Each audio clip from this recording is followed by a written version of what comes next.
Jimmy McCallion found the net. Goal for Wednesday. Terrific goal by Shayla. Chris Waddle, is he going to have a crack? Oh, he does, and it's goal. Still Glenn Wheeler. Aidan Flynn wins the goal. It's the time for a winner.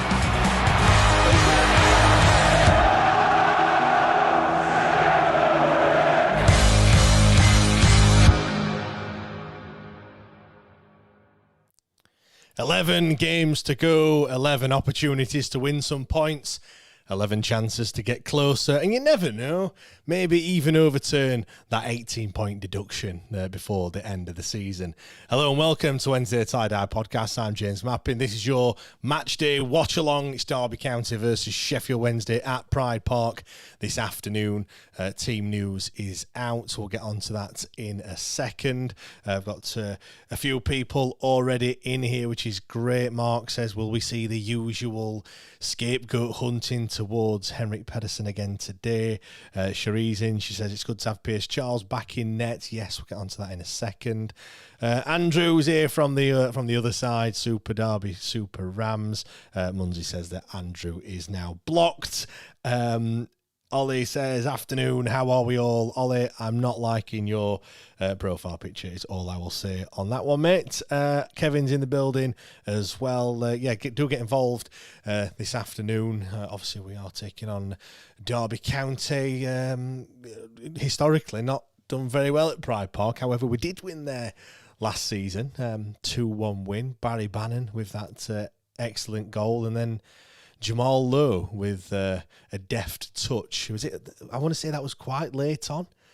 All I do know is Jerry Yates was playing for Derby that game and missed quite a few sitters. So hopefully he's not going to be missing too many sitters this afternoon anyway. But let's get all the stuff. That's the wrong game. Totally not prepared for this at all. Let's get the right game on the screen. Where are we? Let's find it. Derby County versus Sheffield Wednesday. There we go. Look, it's all sorted, all good. Let's. I suppose before we get into the starting lineup, I suppose the big talking point at the moment isn't anything to do with things on the pitch. It's more to do with everything that's off it. Still in administration, obviously, but we are getting very close to having a new preferred bidder, and who knows, that may have already been chosen. I know there was bids yesterday that had gone in. I want to say there's been 4 from what I've kind of gathered from what the likes of Alex Miller and Joe Cran have been saying. But who's it going to be? David Storch, there's Mike Ashley as well, of course. Apparently there are others that are interested that we don't really know about at the moment. One mystery bidder, I think Charlie Methven is another one who's sniffing around. But again, we can talk about that. We're probably going to have a lot of time to talk about various things this afternoon, I do feel. So I'm sure we'll get into some takeover chat at some point.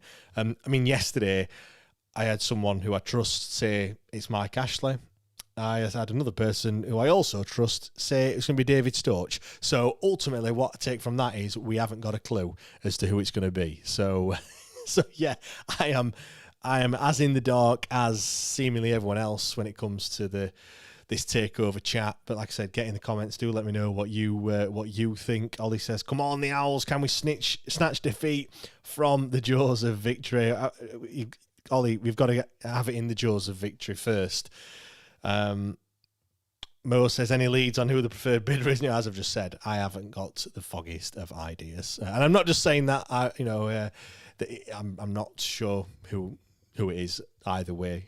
We've all got our preference ourselves, and if you listen to myself and Ollie last Wednesday, you'd have heard kind of who my money is on, because I think if you was a betting man, I would probably go and say that it might be Ashley's. But then if there are 4 people in the running, is he going to be the one that's put the most money in?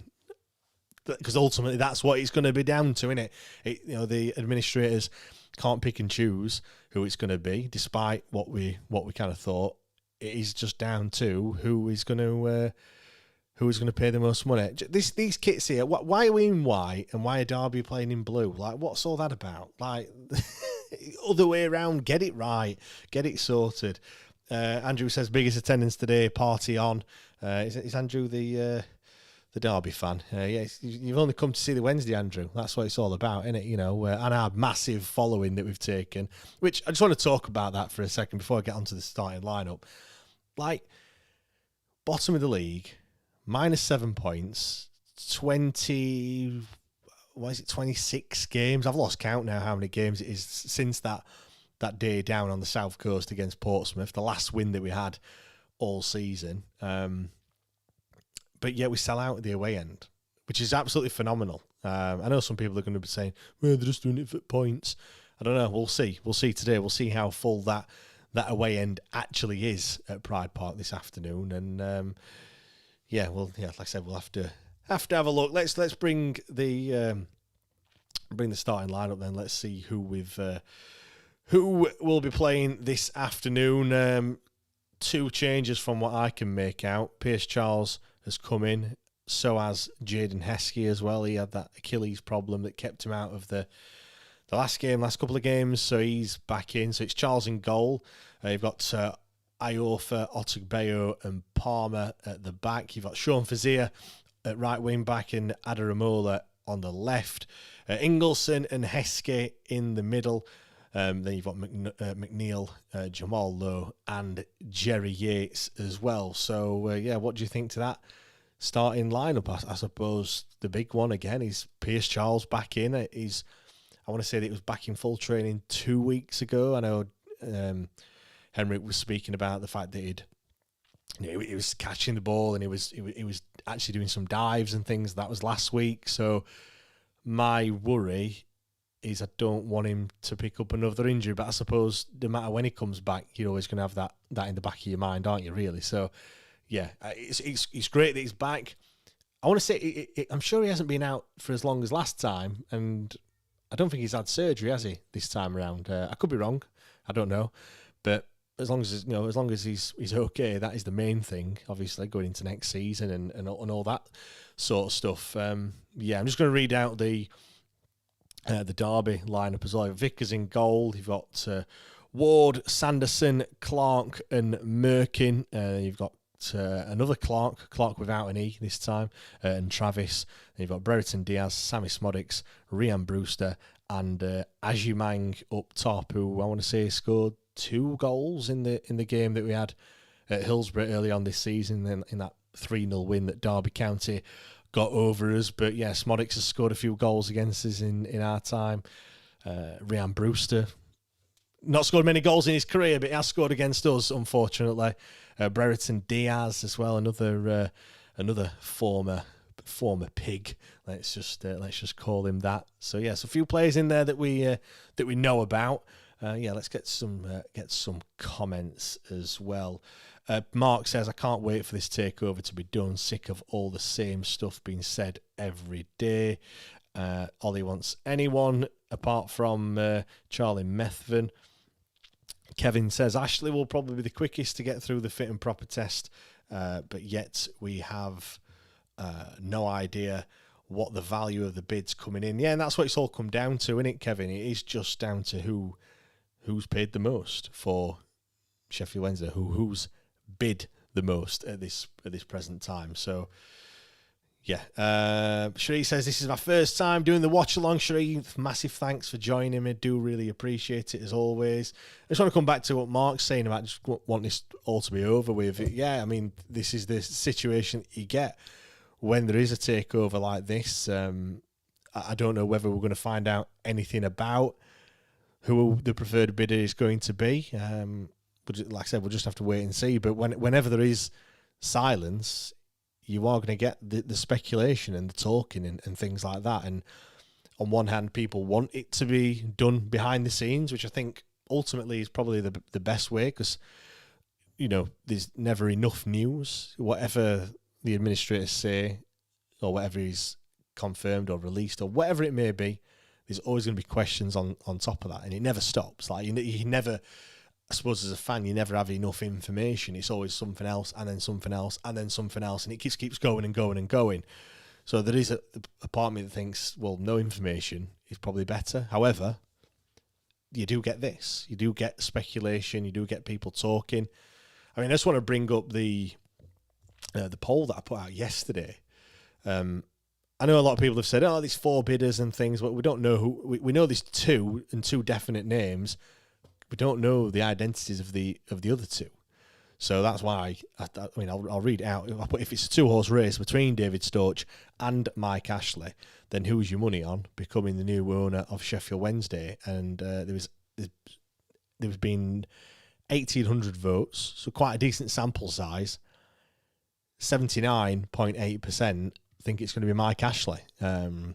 Again, I did put who's your money on becoming the new owner. That's not who do you want to be the new owner of Sheffield Wednesday, but 80% is quite a lot of people that think it is going to be Mike Ashley that's going to be the owner. We'll just have to wait and see what happens with that one. Mark says speculation and rumours is a waste of energy. Same old. Mark, I'm sorry, but the podcast is born out of speculation and rumours. That's what we talk about for the vast majority of the time on here. It is all speculation and rumours, and I think, to be fair, that is what football is all about. Rumours, speculation, and opinion. Yeah, everyone's got an opinion.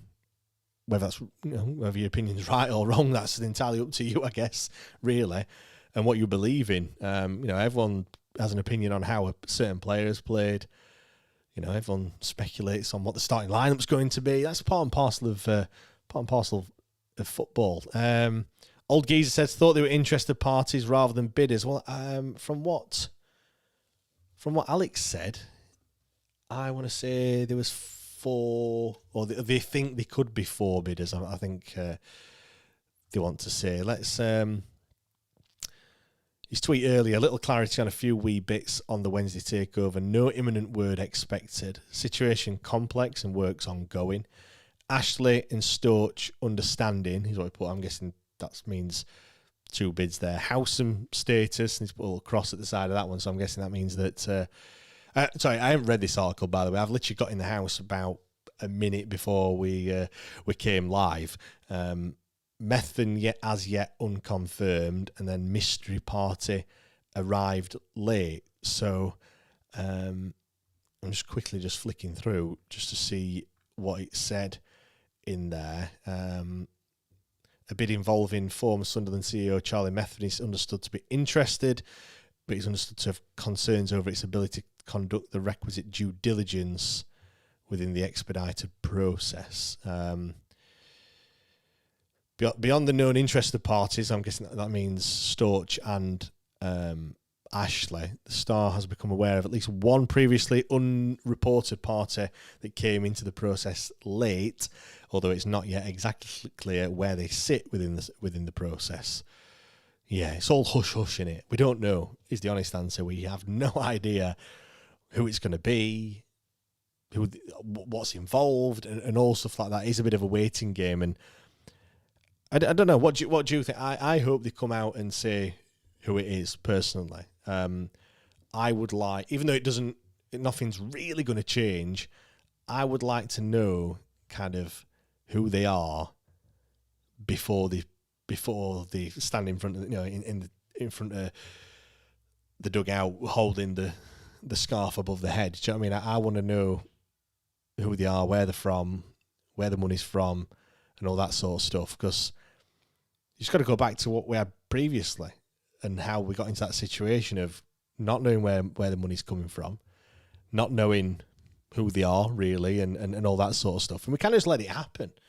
The fact that we nearly got to the Premier League and get to the playoff final against Hull, then we get to the playoffs the season after. There was a lot of kind of goodwill and good, positive energy and stuff, which I think carried him well into, obviously beating Barnsley as well in the playoffs at that point. I mean, yeah, you just think, you go back, and I'm sure it'll be a pod for another time when all this situation is sorted and we've kind of moved on, but to kind of look back and reflect on where it went wrong and what happened under the previous ownership to get it to this situation that we actually find ourselves in at the moment. But yeah, Old Geezer says, I just want to be competitive next season. Yeah, and time's ticking as well, Old Geezer. You know, I think it's 9 weeks between now and the end of the season. Then we've got, I want to say, 3 months, which is 12 weeks from then. So we're looking at 20, 21, 22 months or something. Not 22 months, weeks. 22 weeks from now to the first game of the season. So it's not a long time when you think that it's nothing sorted yet. You know, we haven't even got who the preferred bidder is. Then they've got to go through the owners and directors test process as well. Not sure how long that's going to take. You know, all the time, time's ticking and we're moving on. We're getting ever closer to the start of the next season, and we need something sorted because we need a new squad, quite frankly. You know, you look at the players that we've got at the moment. Some aren't going to be here next season. I know that for a fact. We're going to want to try and keep some of them, but you know, it's not God's given right that you are going to keep every single one. And then not only that, are those that you're keeping, are they good enough for League One next season? And the jury's still out on some of them. I think, again, our bar has been set so low this season that I think we've probably elevated some performances sometimes. Just because of the situation that we find ourselves in. You know, we're just happy for a few shots, where next season, just having a few shots on goal isn't really going to cut the mustard, is it, to be honest? We're going to want more than that. We're going to want performances. We're going to pick up points, want to pick up wins, want to just do a lot better than what we have been doing this time around. And you'd like to think that's going to happen, but, you know, if we get slapped with this 15-point deduction that we're all kind of fearing next season, then that's going to make it even more imperative that we actually get the right players in. And the longer it goes, players will already have sorted their transfers out. They probably, once we get into the summer, those better players won't be there, and then you're gonna have to make do with just what's left. I know the transfer window continues, and I know if you're signing players on a free, you can sign them at any point. But you just look at the players that have come in to us that we've signed on a free. Is the quality quite there? Old Geezer says, last weekend for me here, think I'll be able to get a ticket for next week. All right, Annie's asked you, how is Rwanda today? Old Geezer, obviously living out there. Cherie says, I can't wait for this season to be over, as it's been the season from hell. Yeah, I think at the start of the season, when we kind of said, you know, that we wanted the previous owner to go, and I don't think anyone would have expected it to be this bad. You know, I think we thought it was going to be bad, but not this bad.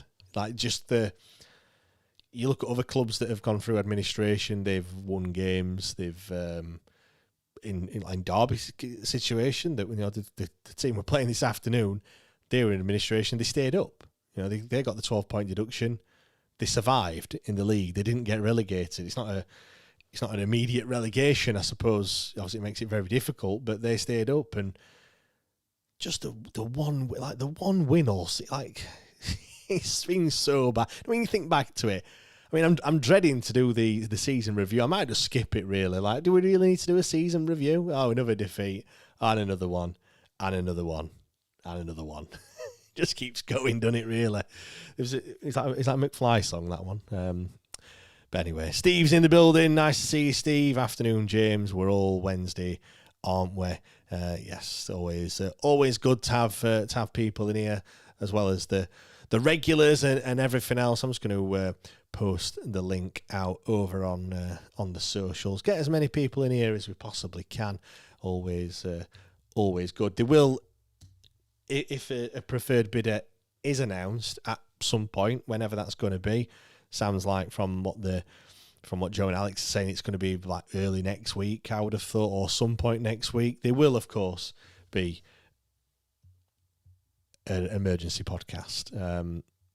Hopefully we don't have to do many of those. There'll be this one, and then maybe when the owners get announced. That'll probably be another time, unless it lands on a Wednesday or a Sunday, for example, when we already are live. But yeah, we'll probably do something around that to kind of get everyone's reaction to the news at who it's going to be, or potentially be, of course, because we've had a preferred bidder already in James Board, and we all know how that finished up. But yeah, I think again, we all knew this was going to be a long process, didn't we? Really, but when you actually live in it and you're actually in the middle of it, it is difficult. It is really tough at times, and there's no shame. I know people are watching today, so they're probably talking to the wrong crowd, the wrong audience. But there's no shame in taking a step back and things, and coming back when it's a bit better, because it will get better. I mean, I keep telling myself that. I hope it's going to get better, because yeah, it is. I speak to Steve, father-in-law, like he's lives for football, but even he's kind of not really that bothered about some. He probably won't be watching the game today, because again, just seeing pictures of the crowd. Looks like that away end. Which, when did he move to the corner in Pride Park? So I remember when the away end was the full end. Now it's a corner. I wish we could put away fans in a corner, like we do get shoved out there in at certain stadiums. But yeah, it looks very busy in that away end. Pride Park looks pretty full. Obviously, they're going great guns at the moment. They're 8th in the league, 6 points off of the top 6. I'm not sure how the other games. How did the other games get on at lunchtime today? I've not even had a look. To be fair, because none of the other results even concern us, it's almost like it doesn't really matter, does it anymore? Let's have a look. Blackburn 1, Portsmouth 1, Hull 1, Millwall 3. Did Barry play? Did he get off the bench this time around? Did he start? Was he there? Was he an unused substitute? It wasn't even. Was he on the bench? Where was it? Oh, yeah, unused substitute. Have you noticed as well? I think I mentioned this the other day. Bannon, indispensable for Sheffield Wednesday, not even getting in Millwall's side.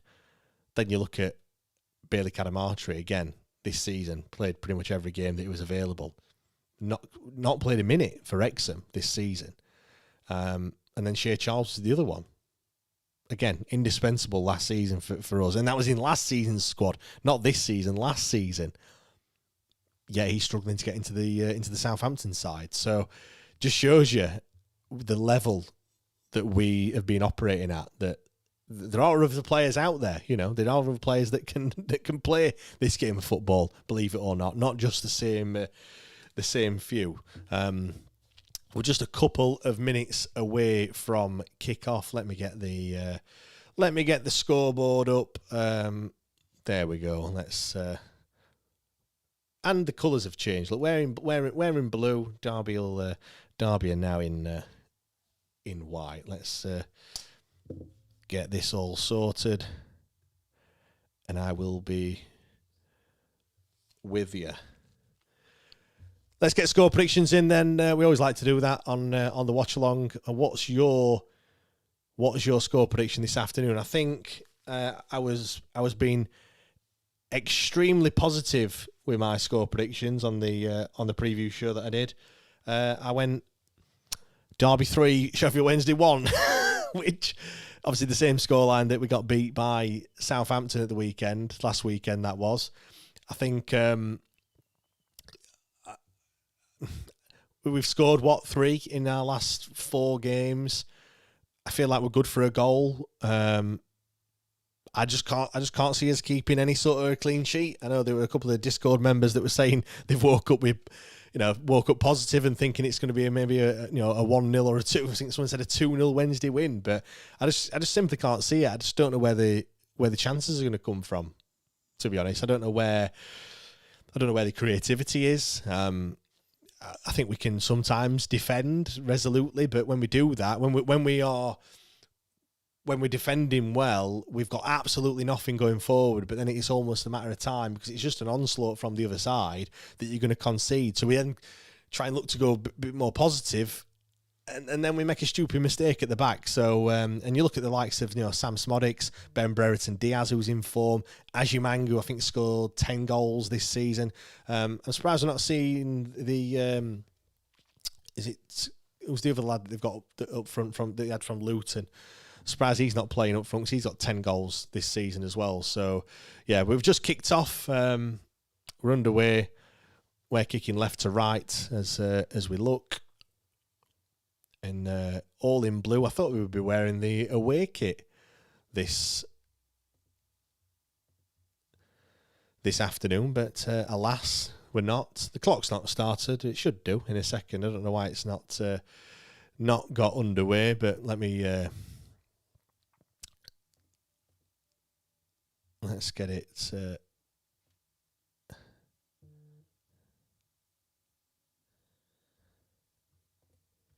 There we go. Clock is underway. We're all good. We're all sorted. I have got the Derby commentary on, which I always think it's nice to get the opposition commentary as well to see what they're saying about us. They've just said that they need to take advantage of how poor we are this season, which I think any team we come up against that's probably what they're looking to do. Let's be perfectly honest. Andrew thinks it's going to be 10-1. Andrew is a Derby fan. Adam says 3-3. Cherie says 1-0 to Wednesday. Kevin says 1-0 Derby. Mo thinks we'll be lucky to keep them to 3 today. Like I said, 3-1 is what I've gone for. But we have got an early throw-in. A Svante Ingolson throw. Probably 20, 22 yards away from goal, but all the Wednesday fans are looking jubilant in that corner there here at Pride Park. Throw-in comes in, gone long, it's headed away, only straight back to Ingolson, who will float it in left-footed, edge of the 6-yard box, and a header from Iorfa. It's a shot, it's not on target. Dom Iorfa with a header from about 6 yards out. He didn't get much power on it, looking for the corner, but he does well to pick. No, he's unmarked, to be fair. He does well to get up. It's a bit of a... Yeah, I don't think he's ever going to score from there, to be perfectly honest. But anyway, it's a chance in the opening 2 minutes. We've had a shot. Look at that. One shot to 0. We're winning. Get in. 3 passes we've put together as well. Get that screenshotted as Iorfa goes over the top of... looks like Ryan Brewster, and he's down. An all too familiar sight for Dom Iorfa. It's Ajimang, and he's gone up, and Ajimang's just bent down, and he's gone straight over the top, and his legs are kimbo, but he looks all right. He's up, and he's moving about, which is always a good sign. At least, I mean, I know this season's over and done with, but can't be doing with any more injuries, Shalabar not even in the squad. That lasted long, didn't it? You can hear the Wednesday fans in fine voice. I'm sure they'll be singing non-stop after what we saw against Southampton just 7 days ago, as Ajiman goes down under a challenge from Gabe Otegbayo, not Liam Palmer, as the commentator has just said.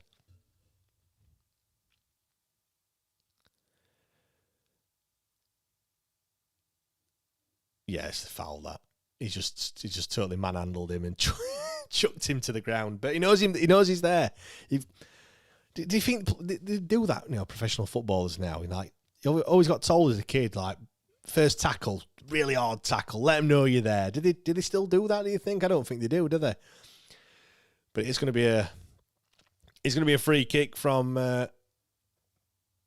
Derby. See, the away fans, I can hear it. Honolulu Wednesday belting out again, and I'm sure that'll be singing. They'll be singing that for the full duration. As the free kick comes in, sails over absolutely everybody, and it's out for a goal kick. Is that the Clark that was at Peterborough? Is that the same one that obviously in the infamous game at Hillsborough, the miracle of Hillsborough that we will all remember for forever and a day.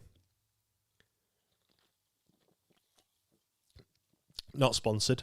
Pepsi, if you're watching, You can sponsor us. Don't worry, I have got the 2-pinter as well. If people were wondering where that's gone, as Derby look to come forward, edge of the box. So Adaramola does well there to get back. If initially losing out, but he's done well to get back and recover possession, and we can clear it. But it's going to come straight back. But we've won possession again with Heskey. Come on, Heskey, be stronger than that. 3 men around him, and Derby have won possession again. Derby look up for this one. They look like they want to get a goal early doors as Charlie McNeil gets over halfway line as we win the ball, and he's won a throw-in. Well done. Steve, I don't mind that. Get stuck in nice and early, yes. Cherie says, come on, Wednesday.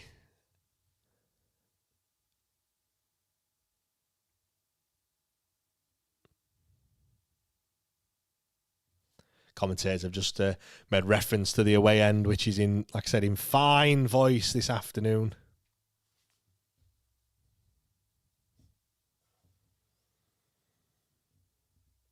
Otabeo clips it up to Jamal Lowe, does well to control it, and he's sent Ingleson on his way.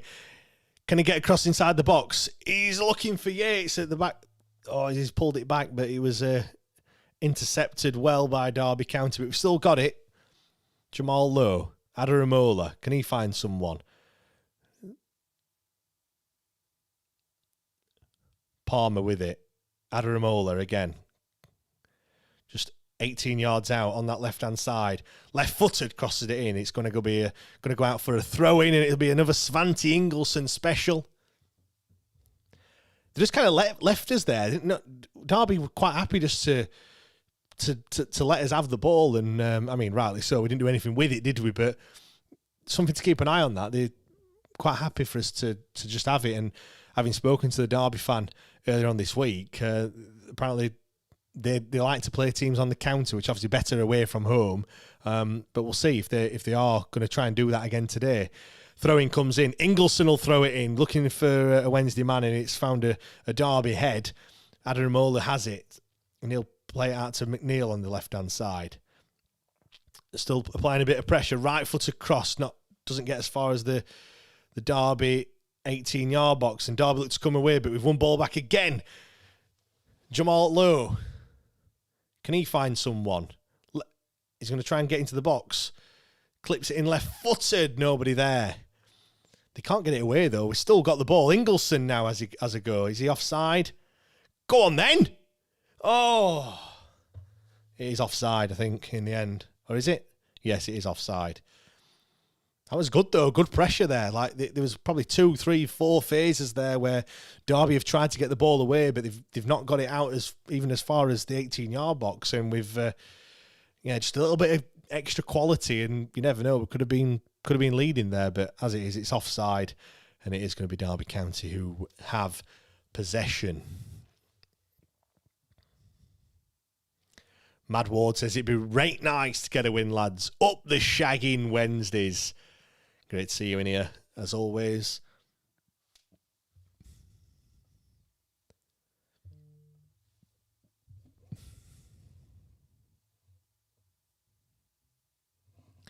Derby come forward now. Ajimang on this left-hand side. He's been hustled by Gabe Otabeo. Does well to get the ball off him. He's down on the deck, but Sean Fazier has come to help him out, and he's cleared. Now here we go. Yates lays it off to Charlie McNeil. He has to go back and find Sean Fazier. Did well there.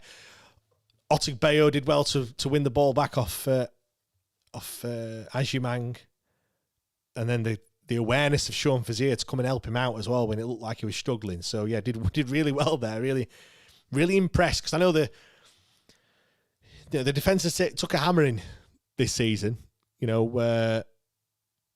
Averaging what, two goals conceded pretty much every game this season, which is not great. As we come forward, Jerry Yates. Jerry Yates, a nice little reverse pass. He gets into the box. He does really well, and Jamal Lowe's bursting down this left-hand side. He's played a little reverse pass to find him. Oh, and the touch from Jamal Lowe. Touch like a it's just the touch. The ball's just behind him. He's tried to drag it into his stride and a little bit better, and he could have been in there. But it's encouraging. I feel like I've said this though. I think I said the same thing as Jerry Yates. Hits it left-footed. I got too excited about that. That was nowhere near going in. But it's another shot, and it's a shot on target. So that we've got to get excited about these things. If you weren't watching the TV when I got you excited about that, apologies. Is all I'm going to say. But we're getting opportunities. We're getting chances. As Derby come through, 1-on-1, and it's a goal.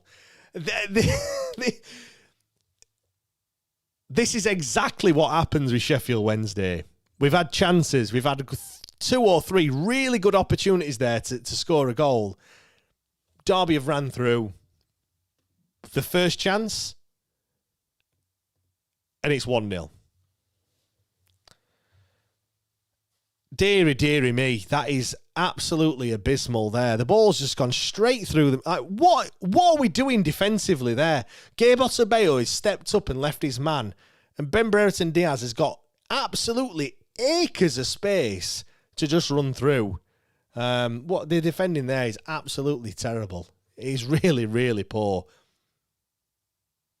But again, just as I was saying, I said the same in the Norwich game. Started well in the first 10 minutes, and then a stupid mistake. And it's the same again. I mean, I shouldn't really be getting angry because we all knew that it was going to... we all knew it was going to happen. Stones jinxed it. Yeah, of course I did. For fuck's sake, 1-0 already. Ollie, so it begins again. Johnny, it's just funny at this point. It is, yeah, it is just really funny. Daz, this is the one. Quality speaks volumes, and we've got none. As Ajiman goes forward once again on this left-hand side, Domayofa will just boot it straight out for a corner. Just anywhere will do. Steve, no communication along the back line. Yeah, absolutely none. The line, and you've got Palmer, then you've got Otubeyo, and you've got Domayofa on just like a diagonal, like get in line. Like, oh. Come on.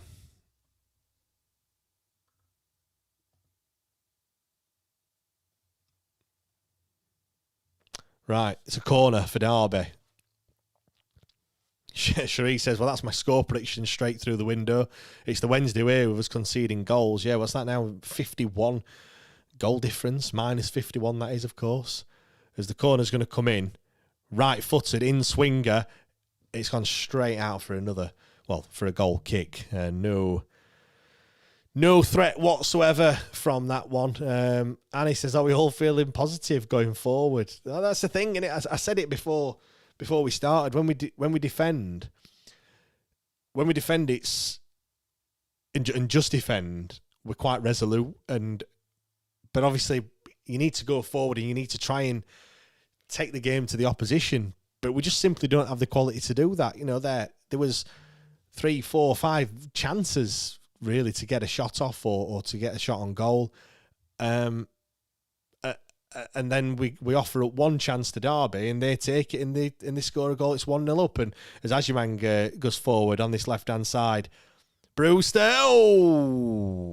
is that Ben Brereton again? It is. Brewster's played it to the back post.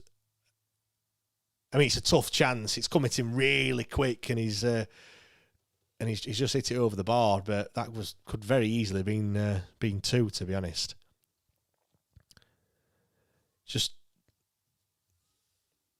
It's a foul that the refs played advantage. It comes to the back stick. Adaramola's not got anywhere near Ben Brereton as Brewster plays it in. Yeah, it's come to him really quick, and he's put it over the bar. Steve says should have been 2. Steve, they need to watch the full Monty. All I'm trying to do is get in a straight line.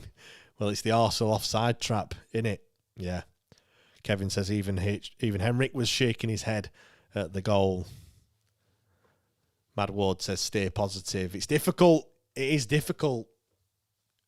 It's hard to stay positive to with anything with Sheffield Wednesday at the moment, but Again, the first 10 minutes were okay. They were better. We were actually taking the game to the opposition, but I go back to that analogy that I always use, like we turn up to a gunfight with not even a knife, it's a plastic knife at best. And you can wave it around as much as you want.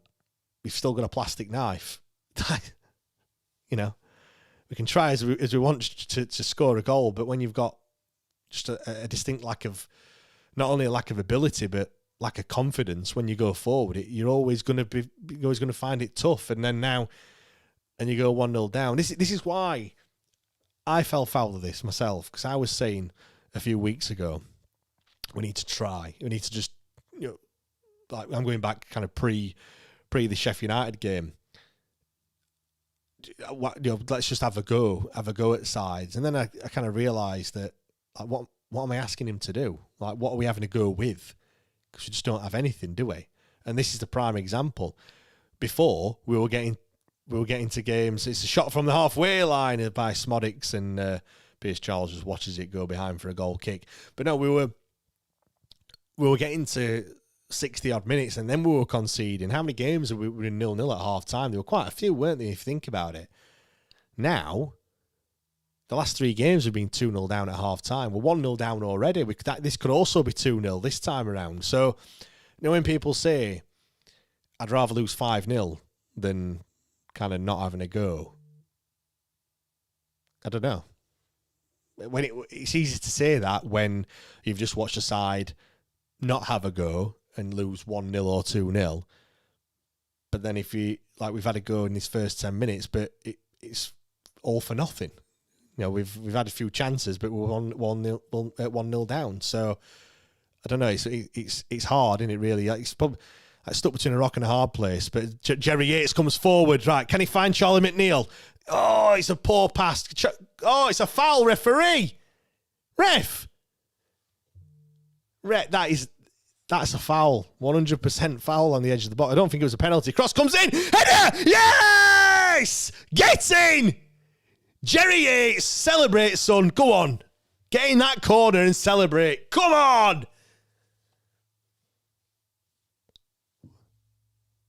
Get in. I want to see that again. I mean, I'm screaming for a foul on the edge of the box, but we carry on. And nobody picks Jerry Yates. So he's, 6 yards out, header. It's just a poor pass from the Derby defender. It's a mistake. And Jerry Yates comes forward. He's looking for Charlie McNeil. It's a poor pass. He's probably going to get I think it's a foul. He's remonstrating to the ref, but he just thinks, no, what? I'm going to carry on. Who picks him up? It's good movement from Jerry Yates. Gets him behind. It's a header. Great header. Keeper's probably got to do a little bit better if we're being perfectly honest. But get in, son. Jerry Yates, 2-2, prolific. Get him signed up for next season. Look at Jamal Lowe. He's remonstrating for a foul. He crosses it in. I thought it was Ingleson at first. Nobody picks him up. Front post. Like I said, he's gone through the keeper's hands, really. He's going to be really disappointed about that one. Poor goalkeeping from the Derby man. But we don't give a shit. It's 1-1. Get in, son. Andrew, we've scored during a watch-along. I forgot what to do, Andrew. I didn't know what to do when that one went in.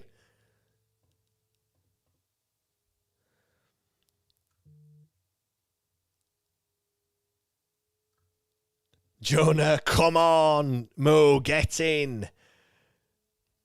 Jonah says the comeback is on. Well, it's done, innit? Comeback. We've done the comeback. It's 1-1. We're all right. James Rhodes, get in there. Get in, Jezza. Well done, my son. Let's have it. It's up the owl, says Kevin. Old Geezer says, when was the last watch-along goal? I was thinking about this the other day, actually, when I'm sure I worked it out, but I love you Wednesday, and if it's quite alright, I love you Wednesday. As Derby come forward on this left-hand side, it's blocked by Gabe Otterbeer, and it's a throw-in to Derby.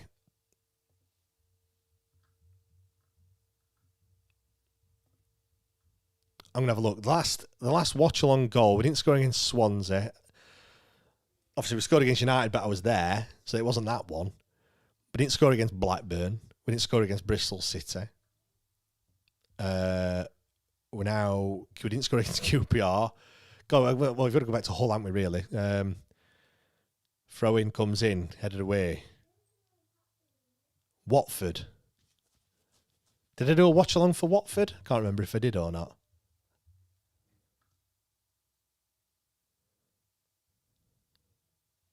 Can't remember. I don't think I did a watch-along for that game. Southampton? I have no idea. A long, long time ago.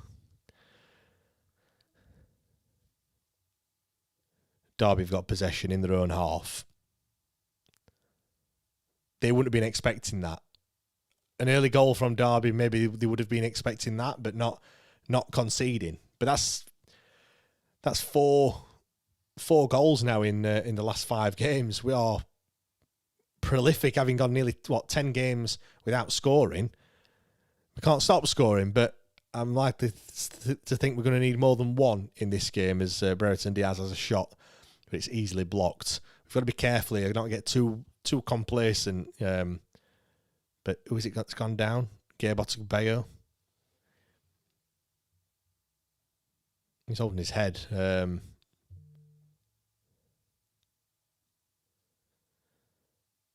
What's happened here? Oh, I think he's got caught with the studs of the Derby man. Is it? No, it could be a knee to the back of the head, I think, from Smodics on Gabriel Bayo. So hopefully he's all right, because we're limited when it comes to numbers. Certainly in the centre-back area. We have got players that we can play there, but Aurelius says Ipswich. Yeah, probably sounds about right, that, to be fair. Steve, let's just say Portsmouth. Yeah, I can remember that one. 2 goals in that one, Steve. Was that was that the last time we scored 2? It wasn't, was it? We scored 2 against Hull, didn't we? James says, can't believe we scored a goal. Kevin Babs has gone with, we scored a goal. We scored a goal.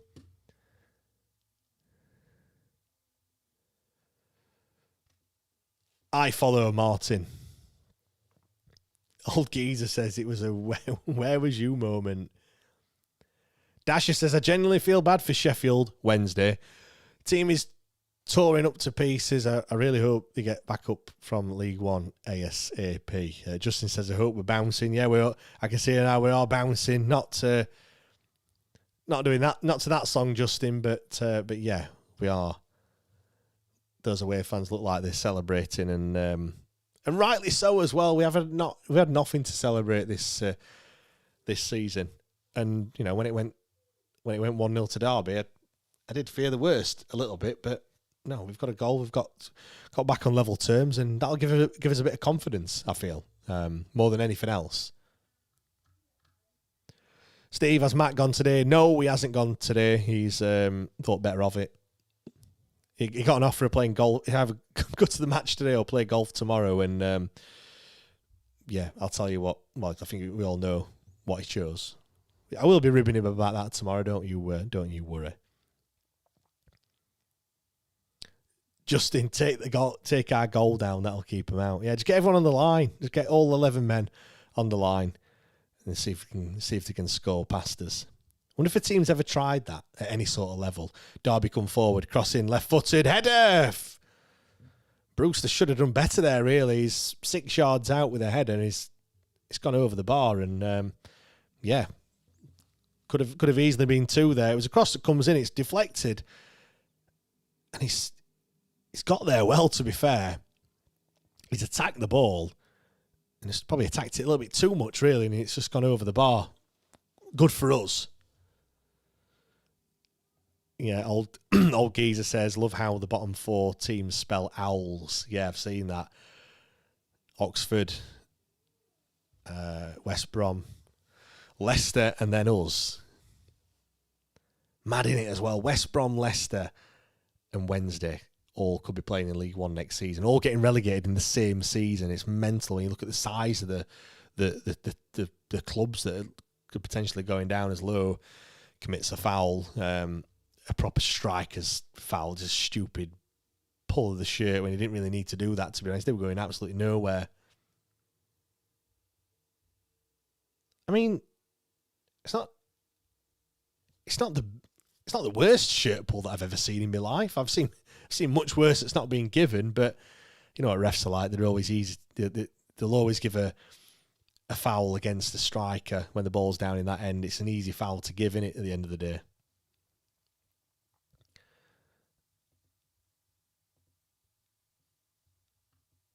Just having a look at some of the other scores. I was going to tell you some of the other scores around the grounds, as they say, but it's 0-0 in every single one. Bristol, Coventry, Charlton have got Birmingham. It's Ipswich, Leicester, United against West Brom, and Swansea, Stoke. All the games are 0-0. It's only this one where there's been any goals so far. So there we go. Huddersfield beat Rotherham as well in League One. Looks like we might not be playing Rotherham next season. I know Doncaster have got out of the bottom four. It is in League One now, isn't it? And Barnsley are mid-table, I want to say. So we've got two local derbies to look forward to next season. Cross comes in, but it's headed away by Heskey. But Derby have picked possession up with a goal all the way back to the goalkeeper. Take that. We're happy with that. Just keep it there. We just need to get a bit of the ball and a bit of confidence. Looks like we are playing certainly out of possession. It looks like a straight back five. Adaramola, Palmer, Otubeyo, Iofa and Fazia. Then you've got three in midfield. McNeil on the right, Ingleson on the left, and Heskey in the middle. Or is it it's obviously quite a fluid formation, because I think when we're out of possession, McNeil drops in, and when we win possession, McNeil steps up and kind of forms a bit of a three along with Yates and Jamal Lowe. As Adaramola comes on this left-hand side, Jamal Lowe out to help him. Fazia's screaming for the ball, and he'll get it on this right-hand side as we switch play. Nobody there to help him. Domayo for now come tearing through. As the cross comes in, 6-yard box, headed away, but only as far as Adaramola on the left-hand side.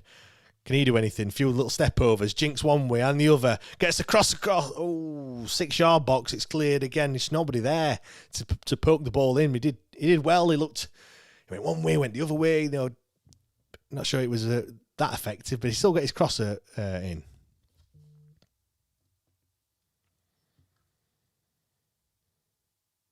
Martin says, "Can I become a pundit on these watch-alongs?" Yeah, Martin, let's get you in.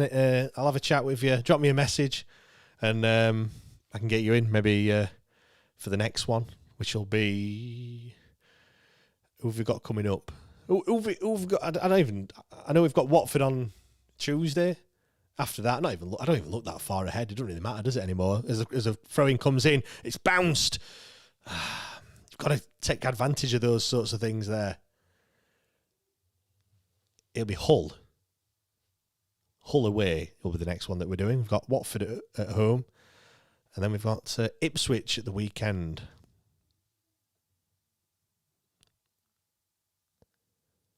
How many times this season have you just seen kind of like the general play and you think these two sides are relatively evenly matched? There's only been a few teams that we've come up against this season where you think actually they're a cut above us. But the difference has always been in the quality in the final third, I feel. Organisation in the back line, and then just that cutting edge, you know, when going forward, and that's where we've been hurt. Because I suppose at the end of the day, they're all professional footballers. They can all play football in the middle of the park where there's no real pressure on them. It's when when they get put under pressure. Like that, Jerry Yates, ball into feet, bit of a loose touch as Smodics goes forward, he's offside. Well done, Lino.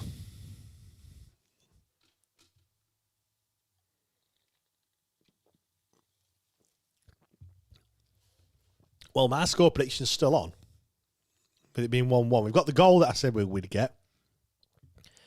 I mean, I don't want to jinx it, but if we can get to half-time with the score 1-1, I think Derby will be annoyed. And certainly the fans will be annoyed. We'll be delighted that it's still 1-1 after going in behind 2-0 in the last three games. We're actually unbeaten in the last three second halves. we were 1-0 against United, and then I think it was 1-1 against Southampton in the second half, and 0-0 against Norwich. So small wins. Let's take the positives, but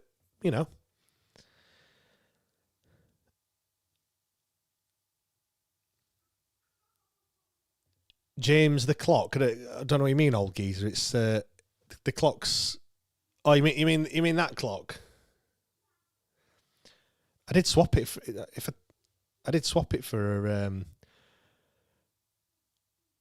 a cushion. There's a Wednesday cushion. I've nicked out my lad's room, but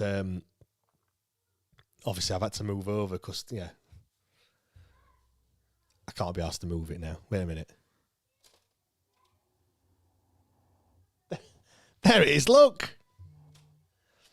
Must remember to put that back into my lad's room, else he will kick off big time. I know. I need to. Yeah, I realise what you meant. I need to. I have actually moved it though. If you were taking notice, I did actually move the hands around, so it says a different time now than what it did previously. But I do need to put some batteries in it. I didn't realise anyone would take that much notice, to be fair. I thought it's more of a prop more than anything else. I don't actually use it for the time. I mean, I could just take the hands off and it'll just be a badge. But anyway, I have got this one, which is quite good, which one of the Patreon members sorted out for me. Hopefully, we'll be going back to this badge, though, next. Has anyone got one of those lights? Is it Kieran that's been sorting them out over on X? Those light up owl badges. They look top notch. I think I need to get one myself for in the set. I'm looking at getting the garage sorted, converted, having like an actual studio where I can actually put things up and just add to the ambiance.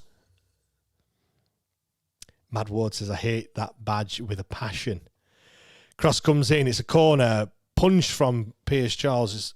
What's your take on goalkeepers punching? I mean, that one's been punched and it's gone out to the left-hand side, but Derby pick it up as Adaramola. Good defending there, and Adaramola puts on the afterburners over the halfway line. Jerry Yates is with him. Ingleson is tear ass it there. That's a foul, referee. Absolutely. Has he pulled it back? He is going to pull it back, and well done there. Absolute blatant tug on Ingleson's shirt there. Ingleson were flying through. I didn't think he was going to blow there, but I mean, Adaramola, the pace on him there, he just put the afterburners on. Brereton Diaz just tugs Ingleson back. The most blatant yellow card you'll ever see in your life, but he throws his hands up as if he's not done anything, mate. Like,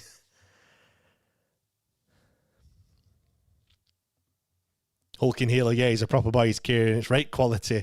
And well worth messaging him for one. I did message him for one, but I've not got around to sorting it out. I've been at 100 mile an hour with everything that's been going off and things. But yeah. Old geese, I've got a fire pit with an owl in Wembley Way. Laser cut into it. Nice one. Martin, nice one. I'll drop you a message and I'll save you having to talk to yourself. I'm not talking to myself. I'm talking to everyone that's joining me as Ingleson crosses the ball in. Header. It's gone up in the air. It's a bit industrial from Heskey, or against Heskey, should I say. McNeil, a bit too heavy-footed. It's not heavy-handed, is it? Heavy-footed, and it's gone sailing out for a goal kick. But that was that run there from Adaramola, that counter-attack, will have Derby questioning it a little bit. They'll be thinking we need to get another goal here, because whilst ever it's 1-1, we have got a little bit of a threat that I've not seen for a long, long time. Goose says, uses my design for those lights, does Kieran, so I'll take the compliment. Yeah, Goose, very pissed off with the owl badge that the official Wednesday account uses. Just with the... Yeah, it's not... I think I'm right in saying, Goose, it's the... This part of the badge is not kind of equal or something. I know you pointed out to me before. I know you did like a Twitter post on it as well, which very interesting if anyone's interested in that sort of stuff. As we come forward, Yates has it. Fazia, it's fighting into him, but he does well to control it. There's nobody there with him to help him out as he has to go back to Iorfa. Iorfa into Jerry Yates. Can he hold it up? He can. Still got it. It's good, this. Oh, Charlie, what you doing? You don't need to do a little back heel there. Sean was there. We don't need to do these things as the ball comes forward. As Ajimang gets past Otugbeo. Palmer does well. Well, I mean, that we're like raggy arse rovers, but it's not a goal, which, you know, Palmer's had to come across to help out Otugbeo. Yeah, he's good, that Ajimang. And I was talking to the Derby fan, and he was saying, you know, he'll be off to the World Cup with USA. And if he can get a goal or two over there in the World Cup, he'll be probably worth 15, 20 million. And yeah, he looks a handful. Otugbeo had no chance. Just shrugged him off like he weren't even there. Yeah, that Goose says, yeah, with the crooked back, yes. Right, it's another corner for Derby. Can we defend this one?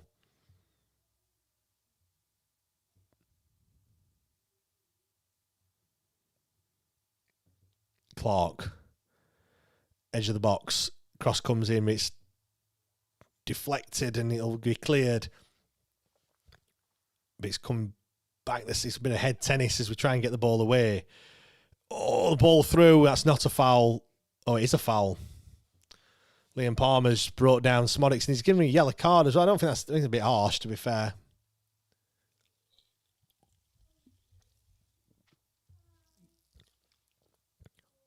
He's gone down far too easy, but his hand's on his back, innit? Whenever you put your hands on someone, it gives him a chance to go down. But you look at that, though, he turned him.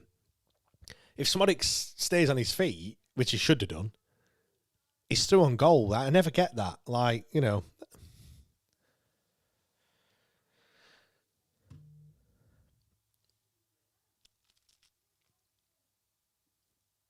Derby have got two or three players standing over this free kick who might fancy this one. It's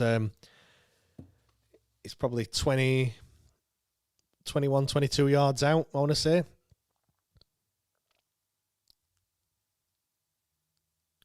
They've got a right footer standing over it. They've got a left footer standing over it as well. It's just slightly right of centre. It is a good 25 yards out. It's going to have to be a good shot to get it past Pierce Charles from there. Famous last words. It's probably going to be hit left-footed, it looks. It'll be right-footed, and it's hit the wall. This time the wall has done its job, unlike last week. And Ward, yeah, poor free kick.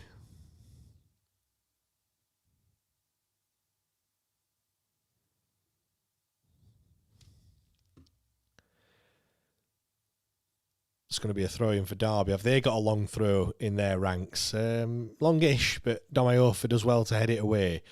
It'll come straight back in. It's a high one. Pierce Charles comes for it, and he got under it, but he's managed to claim it, which heart in the mouth stuff there. Steve, wow, the wall did its job. Lol. 38 minutes gone. It's still 1-1. I'd have took this at the start of the game. Certainly, when we went one goal down, I didn't really see any way back for us, to be honest. But fair play. You know, they've dug in. It is a bit shaky at the back, but look, we've come to get used to that, haven't we? To be fair, that's just the norm for Sheffield Wednesday. The Derby commentators just said this is the biggest crowd of the year. Like I said, you've only come to see the Wednesday. The ball gets clipped over to the right-hand side, looking to switch play, and Ward, but Adaramola wins it back, and he's gone down. Again, another soft free kick, but we'll take that. It's a free kick that's gone our way, and we can regroup, slow things down a little bit, take his time, and do the thing that I hate, which is just wind that clock down a little bit more. Great to see Charles back as well. As I mentioned, I'm not sure how many times we'll see him. Obviously, we've got 11 games left, including this one, until the end of the season. Not sure if he's going to be here next season or not. If his agent's any good, he'll certainly be getting a move elsewhere. I suppose the one for us is how much money we can get for him if we do move him on. He's still under contract, but I think if we keep him, he doesn't sign another contract and then he goes at the end of next season. So, there's a decision to be made as to whether we move him on or not. So this could be as Ajimang again. He's got the beating of Gabe Otubeyo. That is a total mismatch. Otubeyo, as much as he's been doing better recently, as we come forward, Jerry Yates, go on son, hits it. Ooh. I mean, he was miles out. But fair play. Have a shot. Do you know what I mean? I'm all for that. I'm all for my strikers having shots on goal. How many times this season have we looking at that, the number of shots that we've been having, and it's 2 or 3? I've not seen the stats for a couple of minutes, but we're on probably, here we go, 4. That's probably going to tick over to 5 in a minute. 3 shots on target. The most infuriating thing there is they've only had 1 shot on target and they've scored. Obviously, the one-on-one that they've had. But we're getting chances. It's probably one of the better performances we've had all season, to be honest, in terms of that attacking intent. Jerry Yates looks like he's hungry. Whether that's just because he's playing up against his former club or not, I'm not too sure. But he looks like he wants the ball all the time. And obviously the goal does wonders as well, doesn't it? Kieran, I was summoned. Someone said my name 3 times. Well, yes, we were talking about your likes, Kieran. So if anyone wants one of those, I know he's busy, but check Kieran out. Here we go. Again, poor passing from Derby, and we've looked to come forward again, but Derby have done well to recover, and they win the ball back. But they're not slick with the passing. We're trying to. I won't say we're playing a high line, but the forwards, both Jamal Lowe and Jerry Yates are up there, and the amount of times that they've turned the ball over, they're not. I think this is why Derby prefer to be out of possession. They prefer to not have the ball. Melissa, I'd like to see us having a go. Yeah. Shez, what a nice feeling. He's putting the ball in the back of the net. Oh, it's happened 4 times out of the last five games? Sheffield Mick, he's a Wednesdayite, Jerry. Is that true, Mick? Is he actually a Wednesdayite? I know he's from the area, but I don't know if he was actually a Wednesday. He was from Doncaster born, I want to say. Cross comes in. Cleared edge of the box. Ingleson can clear it left-footed. But it's easy for Derby to win possession back again, and they come forward down this left side. Charlie McNeil hustling. Wins the ball, but it's Derby come forward again. Edge of the box. Oh, Sean, what you doing, Sean? Christ almighty, that was a poor cross, but they've still got possession. Sean, stop there. You can't be doing that. You've got to carry on, play to the whistle. You get told that as a lad. Edge of the box. Derby probing. Merkin drilled it in, but I mean, we'll not embarrass him and say that was a shot. We'll just say that was a driven in low cross.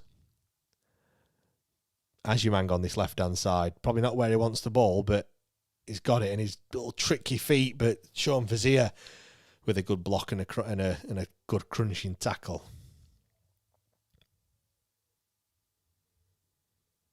Martin, what do you think we should do second half? 1-1. I'm confused what to think. Yeah, drawing a game at half time. We've not been in that situation for a while, have we? George, letting us have 3 shots on target. Did Derby not want top 6? Clearly not. No, but he scored against his old Ice, his old team. Yeah, Moses thinks he's a Donny fan, which makes sense as the ball comes in from another corner. Ward crosses it in, header, and it's a goal. Oh, wait a minute, they're all remonstrating here.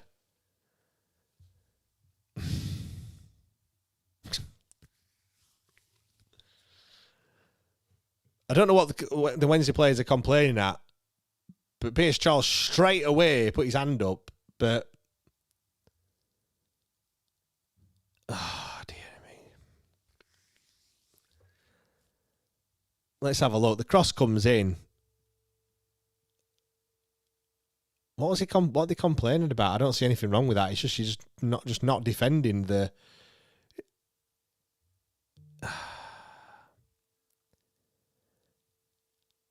Dom Iofa, absolutely nowhere near him. All right, I think they're complaining about the handball from when the initial cross comes in. Nowhere near him. Absolutely nowhere near him. Old geezer, has to be a goal as there's only 1 minute till half time. Yeah, there we go.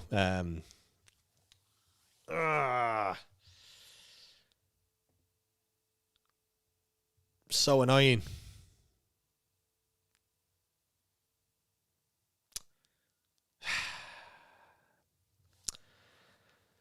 It was too good to be true, weren't it, really? You know, talking about getting in at half-time all level and things, but what's that? Is that just their second shot on target that they've had?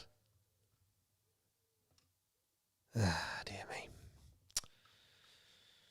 Yeah, 2 shots on target, 2 goals. So frustrating, isn't it, really, when I still think it has been a decent first half, because we have had a go, and it has been refreshing to see us have a few chances and a few shots. But it's just that lack of defending, lack of awareness, lack of, I don't know, just lack of quality at the back. But Steve, different teams, but the script stays the same. Well, I should have, Steve, I should have had a tenner on 3-1, shouldn't I, really? Because I could have cashed out now and have been quids in.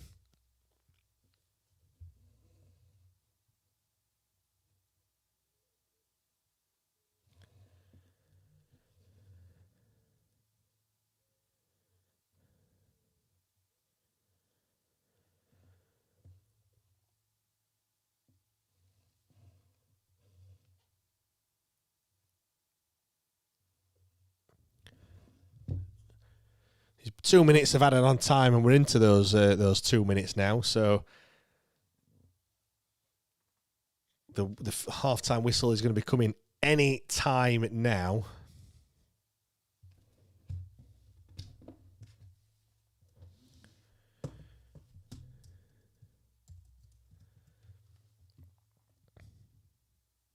Pierce Charles goes long, and the whistle does come. It is half-time.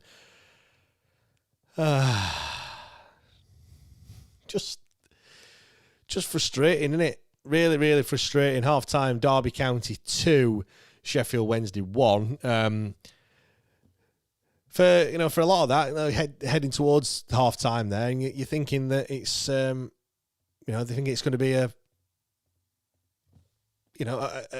chance for us to actually get something out of this game, but just once again, that's just scoring just before half time. Like one of the worst times to concede a goal, really. Well, that's a lie. Straight after half time is probably worse than before it. But they're going to be disappointed to go in behind, because Derby County gave us a few chances. I mean, that's got to be a positive that there is more chances in this game. I just hope that we can put some of those away. The pace has been good. Adam Ramola on that left-hand side, he's got better of his man a couple of times. What is it, Ward and Clark that have been playing down that side? He's won the ball back off him and puts the afterburners on, and nobody can really catch him, to be honest. But then it's whether we've got that thing in the final third. Cherie, typical Wednesday, we get a goal back, then there goes the 1-1 lead. Yeah, it did feel like a lead, to be fair. Sheffield I thought they'll take the lead in the 60th minute. They've took the lead in the 45 minutes? Yeah, it was. all they play to the whistle. It's the basics we get wrong every single week, and so frustrating. It is becoming a little bit of a joke now, isn't it, really? I don't know, there's still 45 minutes left and the game's not over and done with. We'd be very hard-pressed to find a winner out of this one, which means it's looking likely it's probably going to be another game without a win. But how many are we going to go these next 11 games without winning a game? Like, is that really what's going to happen, or are we going to be able to get something? Is there a win somewhere in these last however many games it is? A reminder as well, you can join our Discord server. If you're a Patreon member, then you should definitely be on it, because there's lots of channels on there for various different things, like the match day chat, which is always very, very busy. But if you're not a Patreon member, then you can also join it as well. We've got the public Wednesday section as well, which you can always join. I'm just going to read some of the. George said it's nice to see James Mappin celebrating. Obviously, that was when we scored the goal. Mark Bracknell said, Yates and Brown next season, please. Bear in mind, this was 20 minutes in to the game, obviously after Jerry Yates had scored. Matt said, the movement from the centre-halves is hilarious.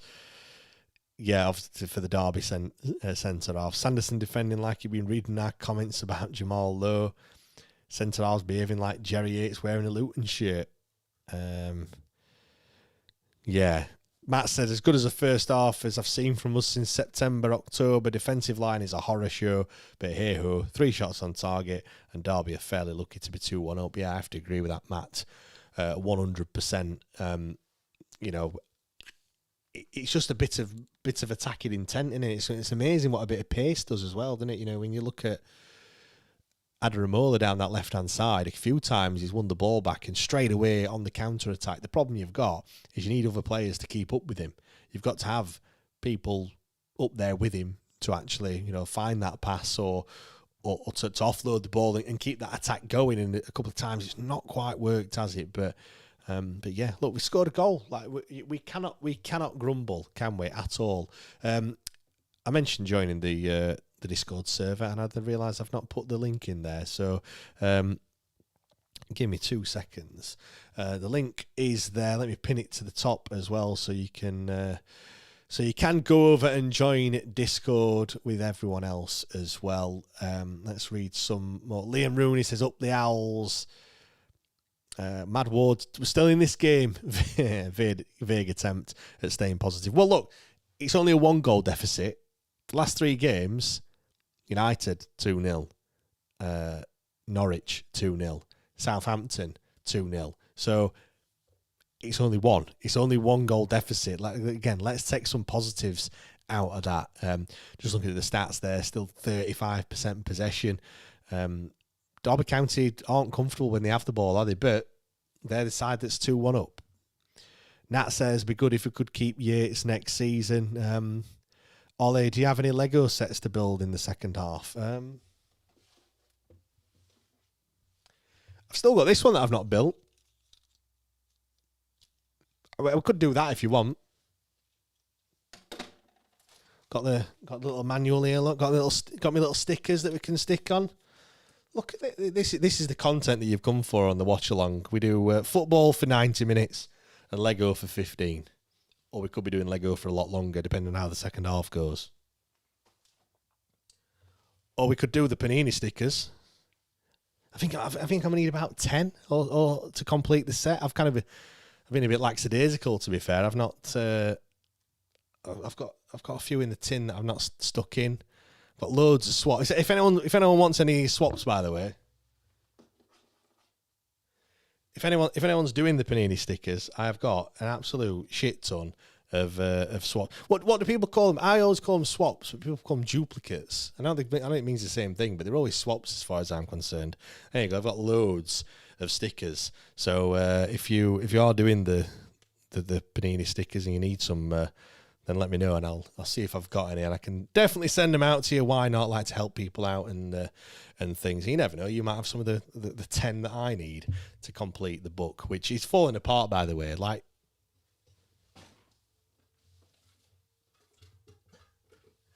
Sorry about that. Is anyone else's middle page has fallen out, by the way? Because it's absolutely terrible. Which page is it now? Can't find them. Was it the Watford page? Watford page, Swansea page. They've all fallen out. Watford, Swansea, Stoke, Southampton. Terrible. Weren't like this back in the day, were it? But yeah, I need about 10 or 15 stickers to finish the collection. Got all the Wednesday ones. It's a sad sight seeing Barry Bannon in the sticker book, of course. Which, yeah, always remember that shedding the tear when he went against the Bristol City. Although, I mean, it's the nicest way, but I've just kind of forgotten about it now. Do you know what I mean? You just move on, don't you? You move on from these sorts of things. Tony says, afternoon, James. Think our next win will be when other teams are in holiday mode near the end of the season, not to play for. Yeah, but they're not just going to roll over, are they, Tony? I know what you're saying, but teams don't just win because they've got something to play for. If anything, some of those teams will relax a bit and probably play better football. We might get a few hammerings when that happens because they'll just be in exhibition mode, I guess. Because we've got nothing to play for either, have we, really? Daz, what are you getting up for 4 a.m. in the morning, Matt, to watch the F1? Well, I'm James, Daz, but yeah, I was up at 5 this morning to watch the Formula 1, which, yeah, this is not a Formula 1 chat. Formula 1 till I die couldn't have the right ring to it, does it, to be fair? Melissa, if we could defend, it will be amazing. Think Derby will step it up in the second half. Our bench is so young. Yeah, that is the problem. It's been the problem all season. You look at situations like this, in any other game, you'd be saying, right, let's give it a good go for the next 15 minutes. We'll get to 60 and we can bring some fresh legs on and change it. And we just haven't got that ability to do that, have you? You look at their bench and they've got players that they can bring on, which will be fringe players. I mean, Carlton Morris, they've got a guy on the bench that, all right, he's coming back from injury, but 10 goals he's got to his name. We look to our bench, we've got Ike Ugbo, no goals to his name. 3 kills, though, on Call of Duty last night, but no goals. That's the difference, isn't it? And we're looking to, you could say, we'll bring Will Granger on, and no disrespect to Will, because I think he's a fantastic talent. I'm really excited to see what he can do. He's played a couple of minutes. I mean, like the attacking intent. Joel Ndala is the one that I'm probably looking at to making any sort of impact. As to who he comes on for, not really too sure. Maybe a Sean Fazier and really go a bit attacking, but then you're leaving yourself really exposed down that right-hand side and Derby's left. And I think there's been too many times where Azumang's got forward and he's given Otabeo a bit of a schooling at times. So you've got to be really careful, haven't you? It's I think a lot of people think management is really easy. You've took Rushden and Diamonds to the Champions League way back when. I'm showing my age there, aren't I? I'm playing Champ Manager. Champ Manager 2000, 2001, Rushden and Diamonds at Nene Park playing against Inter Milan in the final of the Champions League. But anyway, you've done that, you've played the games, and you think, I know what to do. And the solution to the problem is always whatever they've not done. You should have made a substitute earlier, should have brought that player off, should have changed to a back 4 instead of a back 5 or whatever it may be, should have played more attacking. But it's really it's difficult, isn't it, when whatever you try and do, nothing seems to work. But hey ho. Shariki says Sheffield Wednesday will be back. We will rise again. True. Kevin says just put a bet on Yates to score next. And Ollie, where is this Dewberry? Yeah, not seeing him. He's not on the bench, is he? I think he played. I want to say he played in the under-21s the other day. So my guess would be that he would be fit for maybe Tuesday against Watford, if not probably Ipswich on Saturday. But there's also a point where you look and you think, what is the point? Like it's coming with 11 games to go. If he doesn't play until next week, that's 9 games. Like 9 games for a player to come in and play. Like, yeah, not sure it's not sure that's great, to be fair. Right, kickoff is fast approaching for this second half. Martin says didn't even know Ugbo was on the bench. Has he been on holiday again? Martin, you said you want to be expert summariser. You need to be clued up on these things. You know, I don't want you coming on and not knowing who's on the bench. You know, need to have your notes ready. Steve says he's in the treatment room with Shalabar. I mean, that has it been announced why Shalabar's missing? Did I miss that one? And I've been incredibly busy this week, so I've not been across everything as perhaps I normally should be. But was that mentioned in the pre-match press conference that Shalabar's missing? I saw someone saying something about a head injury. I know Nakamba had an elbow to the face, which obviously he's on the bench. But yes, Nathaniel Shalabar, like, how many games has he played? What, 2, 3 games, 4 games in the last 2 years? It's an awful record, isn't it, really, when it comes to injuries. But anyway, Martin, 1 win all season, no way anyone can still be backing Pedersen. He's a goner. I think, yeah, I sound like a broken record when I say this, but I think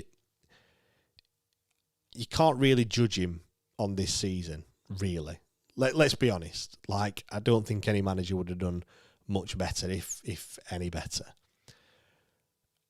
However, when you've won 1 game all season, and as much as it's going to be a new squad next season, like, it is going to have lasting damaging effects, you know, going through what they've had to go through throughout the whole of this season, certainly through the summer, to then have to come out, you know, and for a new season, it's a fresh start. Yes, I get that, but we might as well have a fresh start with a fresh manager and a new manager. That's you know, if it's going to be a new chairman, a new ownership group, new squad, why keep the same manager? I know it's harsh, but that's football. Football is harsh. And I know a lot of people might say, he stuck with us, we've got to give him a chance. But there's no football isn't sentimental. I think sometimes being too sentimental has probably got us into this situation to a certain extent. You know, players could and perhaps should have moved on a lot earlier than what they have done, and they haven't. And now we're sat in this situation now. So, right, it's the second half looks to be getting underway very shortly. Wednesday players are already out there kicking the ball about. The referee's out, and the Derby players are just making the way onto the pitch to get the second half underway. Mo, this season's not really Henrik Pedersen's fault, but he could certainly have done better. Yeah, I think that's a fair assessment. There has been times where you've kind of questioned what's happened, but his hands have been massively tied behind his back, haven't they? Let's not forget. Definitely new manager required. Mad Ward said it's difficult to judge Pedersen. Cherie says if Piers Charles isn't with us next season, then I'd happily put Murphy Cooper as the number 1 goalie. I'd agree with that one.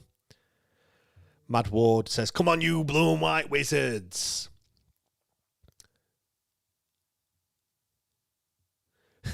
Steve says he didn't stick with us. He popped back to training to say his goodbyes and was offered the job and he took it.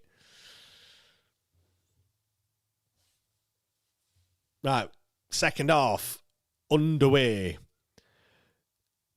Kicking from right to left in this second half. Blue and white shirts, blue shorts and blue socks. Hopefully we're back to black shorts next season. Fingers crossed. No changes for both sides as far as I'm aware for this second half.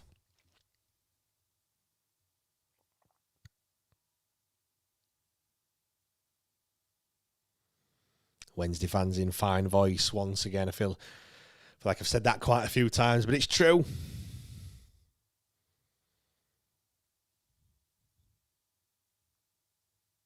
Come on, can we get a point? I don't want it to be 13 unlucky for some, 13 games without a win. Sorry, 13 successive defeats, should I say? I think it'll be something like 27 games without a win. It's a bit scrappy in this midfield area, but Ingleson will have it, and he goes all the way back to Pierce Charles.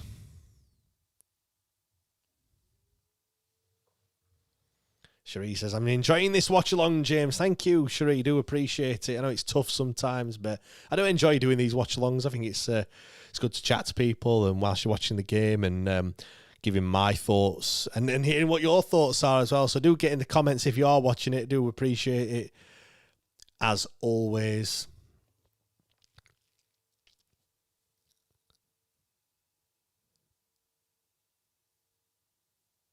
Derby come forward. It's just a hoof forward, and we've just neither side. Oh, that's a poor from Derby there. He's just totally misjudged from Sanderson. He's gone straight over his head, and Jerry Yates wins possession, but Derby have got all the men back.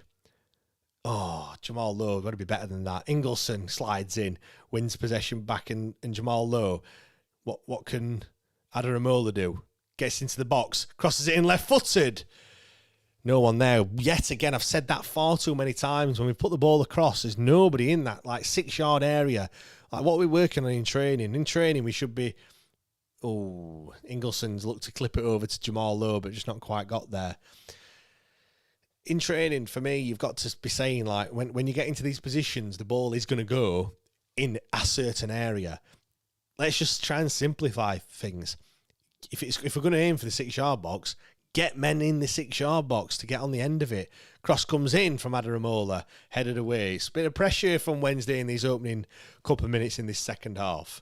Header, it's gone right for a throw. Wednesday will take it quickly out to Heskey as Derby look to put us under a bit of pressure. McNeil all the way back playing as a makeshift centre-back at the moment. Adaramola clips it forward looking for Liam Palmer who beats his man. Can he get there? He does. Keeps it in play, plays it back to Ingleson, who'll cross it in left-footed. It's got to gamble.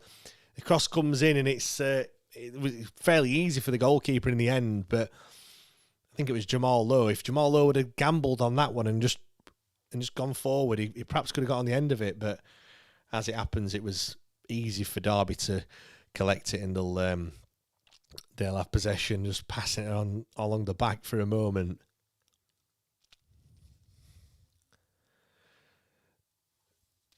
Yep, Daz, that's exactly what I've done. Derby, it's so easy that 2 or 3 passes and they've got in Brereton Diaz edge of the box. Palmer does well to thwart the danger, and looks like Jamal Lowe's been caught late.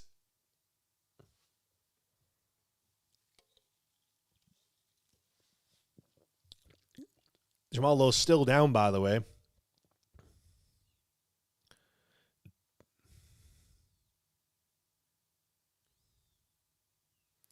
Ingleson will just put the ball out of play. Sean Vizier wanted to carry on, but looks like Jamal Lowe's been caught, I think, either on his ankle or... Yeah, he's on his ankle. He's late, to be fair. I don't think he didn't win the ball there. That could have easily been a yellow. Could have easily been a foul. Could have even been a yellow, to be honest. Ollie says, would like to see Granger get a chance today. Agreed. Madward says, yeah, agree. Would like to see Granger for longer than 2 minutes. Yeah, 60, 70 minutes. I mean, the problem you've got is, whilst ever if it's still 2-1 at that point, the way that Pedersen will see it is that Jamal Lowe and Jerry Yates have been all right in this second half. And I have to agree, Jamal Lowe's probably having one of his best games that I've ever seen him in a Wednesday kit, and that's no exaggeration. I think he's been fantastic. He's been on the ball. I'd like to see how many touches he's had this game. It's probably the most he's had all season combined, probably. Adaramola's got it on this left-hand side, plays it all back to Palmer. And you know what? Even though the game's 2-1, we'll be happy just to slow the game down. You know, the longer we've got the ball, the longer the more difficult it's going to be for them to score. and we'll take that. You know, if we can just nick it, the later we score, the better. The problem you've got is, do Derby then up it a little bit? Jamal Lowe looking, oh no! Jamal Lowe's got to be careful. I think he's on a booking, isn't he, Jamal Lowe? Or have I made that up? No, he's not on a booking.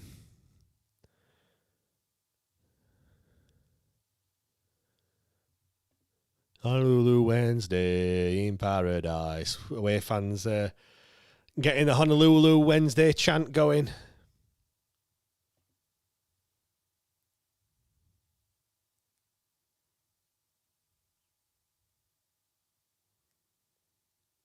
The goalkeeper will punt it long, looking for Ajimang, and Palmer's underneath it. Didn't know where the ball's gone, and Ajimang comes away with it. Ingleson doubles up on him, though, and we're in possession back. Jamal Lowe tried to play it through to Ingleson. Can't quite make it there. But Jamal Lowe win the ball back again. Sean Fazier said, go on, son, you have it. Oh, he's put under pressure on this left-hand side. He's got his back to goal. But he'll find Pierce Charles, who'll just knock it long up to halfway and looking for McNeil. Ingleson plays it out to Sean Fazier on this right-hand side. We get over halfway. Oh, so close, so close. Charlie McNeil just tried to knock it around the corner up to Jerry Yates. If McNeil had got there, we'd have been in.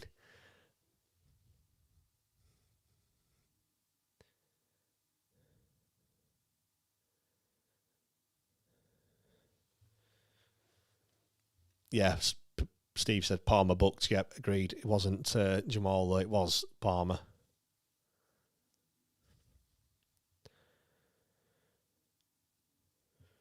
Just over on Discord, Mark said it's actually felt like a normal game of football today, not just going through the motions. Derby coming forward, Brereton Diaz gets the cross in. An unorthodox clearance from Iofa, but it works. And Ingleson, great control. Go on, son, get forward. Like, this is the problem. Ingleson's trying to get forward. That's not a foul. No. So frustrating. Ingleson did so well there, but it's just getting people up and supporting him. It's not a foul. Yeah, as I was saying, Mark says if we had a manager with some tactical clue, we'll probably see this as an actual chance to get a point or three. Lovely guy, though.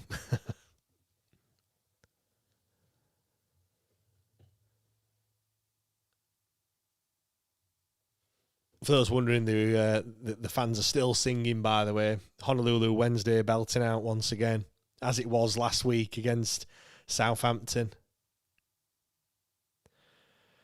Derby will have it on this left-hand side. Wednesday putting him under a bit of pressure, and Sean Fazier wins it back, but he's just can't quite keep control of it. And it's gone out for a throw to Derby County.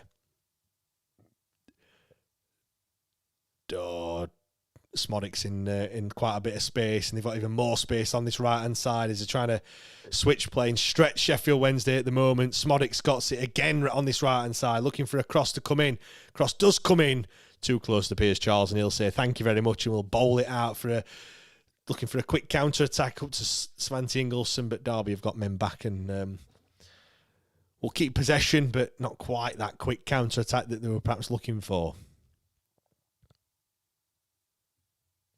Honolulu Wednesday, where to get those eyes? Honolulu Wednesday in paradise. It's the most pointless song, but yet probably one of the best in these situations.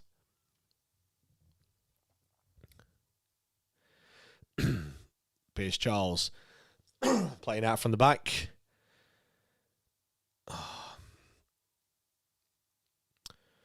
Approaching 55 minutes, still Derby County 2, Sheffield Wednesday 1.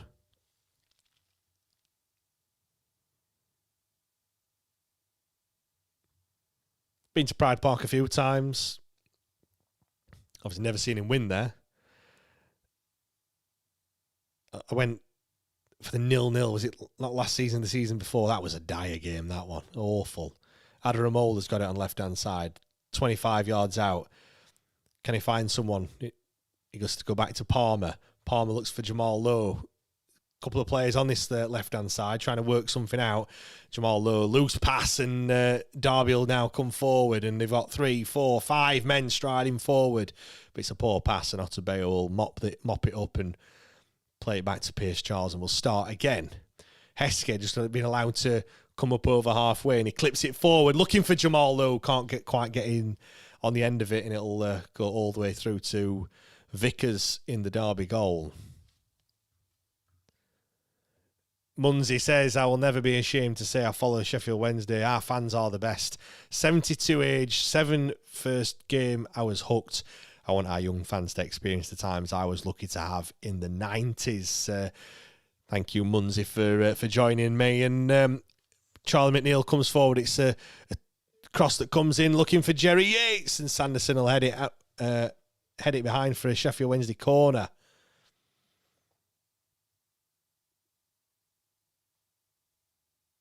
It's a great cross from McNeil, looking for Jamal Lowe, who's ready, poised to strike it, but Sanderson just manages to head it, and it goes out for a corner. Martin says, what's everyone's best ever Wednesday song? The more unique, the better. Yeah, get them in. What's your best Wednesday song? Mad Ward, we never score from corners. I never understand why at home we get really excited when the ball goes out for a corner, because, as you mentioned, we never score from them. Although we did score from a corner, well, second phase last time. It was a corner, weren't it? Ingleson that crossed it in when Jerry Yates scored last week. So we'll take that. We'll say that's from a corner. But I do know what you mean, Martin. Oh, sorry, Mad Ward. Corner, left-footed, floated in, back stick, looking for Domayofa, but Smodics will clear it. But it's only as far as Adaramola, who plays it out left-footed, out to Ingleson once again. Left-footed cross, it's deflected, and it's gone out for another corner. The second corner in quick succession, and the second corner of the game as well. Honolulu Wednesday in paradise. Honolulu Wednesday, where to get those eyes? Honolulu Wednesday in paradise.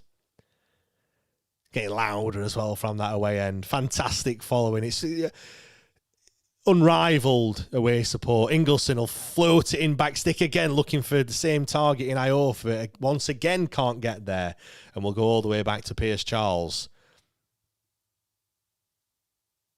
The Derby fans, even though they're winning, they don't sound too happy, because for these last 5 or 10 minutes, it's been all Sheffield Wednesdays. Ingleson strong in the tackle and wins possession as Charlie McNeil comes edge of the box. Can he find something? He's brought down. He is. It's good 20 yards out. Have we got anyone with the technical ability to score from this position? I think Charlie McNeil will probably fancy it. It's a bit soft. I'd be a bit disappointed if I were a Derby fan, but I'm not, and we'll take it. It's 24, 25 yards out, slightly left of centre. We've got Ingleson, Charlie McNeil, and Jamal Lowe all stood over it. I think if Ingleson's going to hit it, it's going to be a left-footed cross. Jamal Lowe, I think Charlie McNeil's giving it up. It's probably going to be Jamal Lowe, his yellow boots, right-footed, that's probably going to strike it. Can he emulate what Southampton did to us last week and score from a corner? Remember the last time we scored from a corner? Portsmouth away. Corner, it's not a corner, it's a free kick. Sorry, getting too carried away. We've got Palmer and Jerry Yates behind the wall, looking to be... Jamal Lowe hits it, and it's over the bar. Mad Ward, we never score from free kicks either. No, we don't.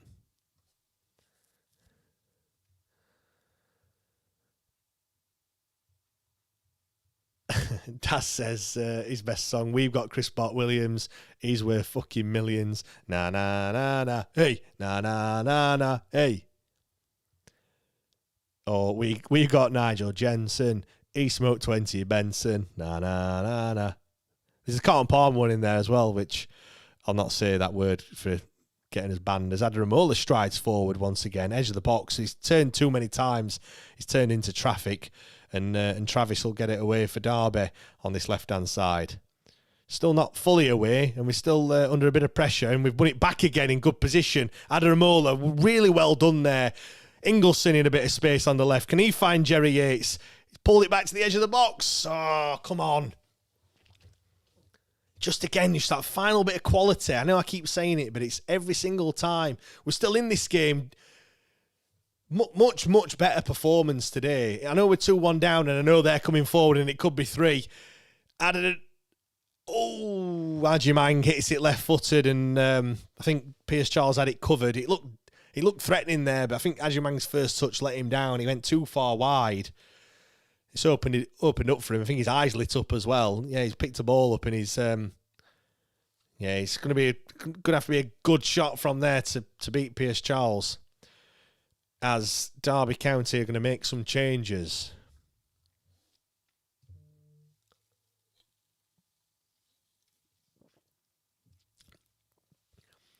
And it's the piggy bastard Ryan Brewster that comes off, replaced by Ozo.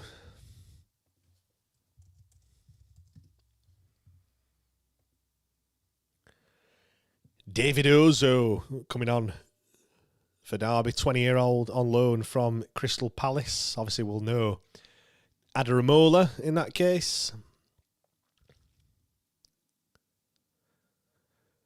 Daz says we need more individual songs rather than the generic songs. Yeah. Ball comes forward. Oh, what are you doing? Ajimang's such a handful. Osubayo there got under the ball, almost played him in. I thought he'd done what he needed to do, but in the end he kind of just laid it off for Ajimang, and then Palmer's come across and he's got bustled off the ball, and yeah, he's a real handful. Steve, get Ndala on it. After you agree, if you've got Adaramola and Ndala on either side, I know Ndala's, or even Ndala playing in front of Adaramola, just that pace. William says, come on, Rammies. Always nice. Always both fans welcome on here. But don't expect that sort of welcome from those in the comments, though, William.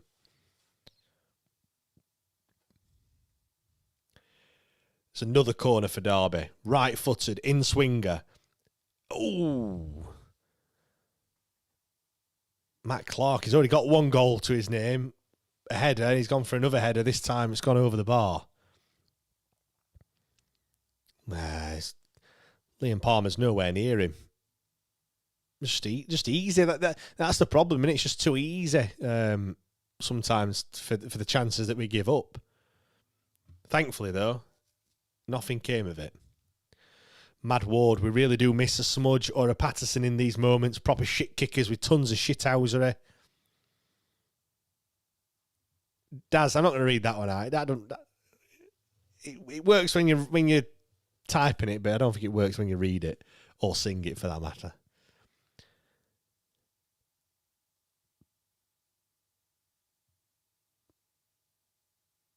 Oh, we've given ball away, but it's luckily for us, it's just run out of play, and we'll get possession back.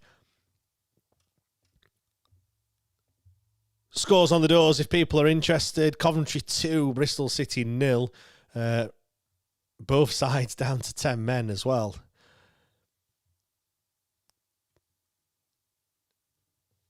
Leicester 1, Ipswich 0. Sheffield United 1, West Brom 0. And Swansea 1, Stoke 0. Stoke down to 10 men in that one as well. Vipotnik with another goal for Swansea. Another player that scored against us this season.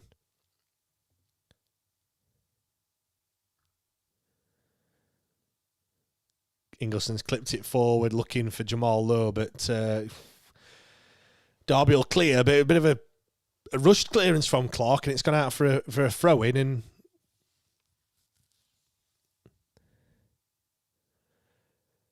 we had a chance for a long throw there, but we elected to go short. Adaramola probably not getting the memo, but he's got the ball back and he's on this left-hand side looking to try and find a bit of space to pull across in. He's done a little back heel, but not working whatsoever up against his teammate Ozo, obviously for both parent clubs, Crystal Palace. For those wondering, West Brom, if results stay the same, will be 23rd. Oxford will drop back in 22nd as Smodics comes on the edge of the box. He's played Brereton Diaz in. Can he score? Oh, good save. Out to Smodics on the edge of the box. Diaz. Edge of the box. Crossed it in looking for Ajimang at the back stick. Defended well there from Sean Fazier and it'll go out for a throw-in. They should have scored there, Derby. Brereton Diaz had so much space. He must only be left-footed because for all the world, you can hit that with your right foot. So easy to cut through there. Palmer, lazy tackle. Smodics gets the edge of the box. Nobody on this. Yeah. He's got to hit it right-footed. If he hits it right-footed, he scores. But clearly he's not got a right foot. Got away with one there. Really got away with one. Still 2-1. Derby man goes down, but nothing given. And Jerry Yates is putting their man under pressure. Go on, Yates. Chase him down. Keeper will knock it long. Fazier heads it. Jamal Lowe. Jamal Lowe's been so much better today. I know I've not been his biggest fan. I've said that he's probably the biggest disappointment, I think, since he came to the club at the start of last season. But today, can't fault him. Ran his blood to water. Got on the ball a lot more. Looking positive as well. I know, we've had nothing coming of it. He hasn't had many chances, but certainly in terms of effort, and I think I've questioned his effort at times this season. Can't question his effort today. Been fantastic in my opinion at the moment so far.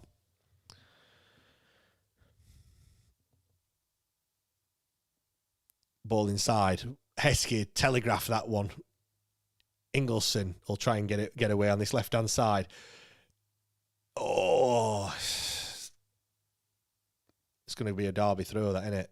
Yeah, knew that. It took 3 men to get the ball off Ingleson there, but he just ran out of room and ran out of options, really.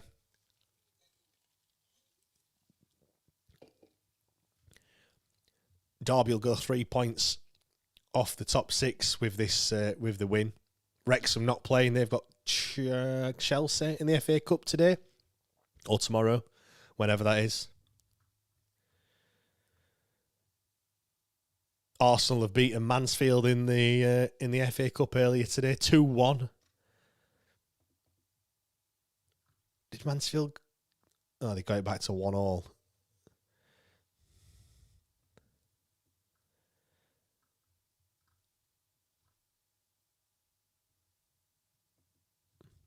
Watford are our next opponents on Tuesday. Patreon members will be able to listen to the preview show that I recorded on Thursday, I think it was. That'll be going up tomorrow morning. It's funny because in the intro I say fresh off the back of another defeat against Derby. Obviously I recorded it before this game, but it looks like I was going to be right. Cross comes in from Derby. Pierce Charles underneath it. Very easy to claim that one. And Charles hasn't had much to do, has he, really, today? I know he's, other than picking the ball out of the back of his net twice, Jamal Lowe will stride forward to try and collect the ball, and he does. Passes it back to Jerry Yates, who helps him. Yates plays it inside. Heskey, with his foot on the ball. Adaramola on the left, probing. Just trying to find that opening to get that equaliser. Heskey puts his foot on the ball, puts it out to Adaramola on the left. It's up against Brereton Diaz, the goal scorer, that when Derby took the lead in that 11th minute. We've been forced back to Palmer. Still got possession. Adaramola trying to do something. Jerry Yates now on the left. Get in the box, son. I don't want you having on the ball down there. I know you're coming to help, but I need you in the box. You're the one that's been scoring the last couple of games. Adaramola still keeping possession. Just again, probing, trying to find something. Adaramola crosses it in, but it's headed away. And it'll be a throw-in.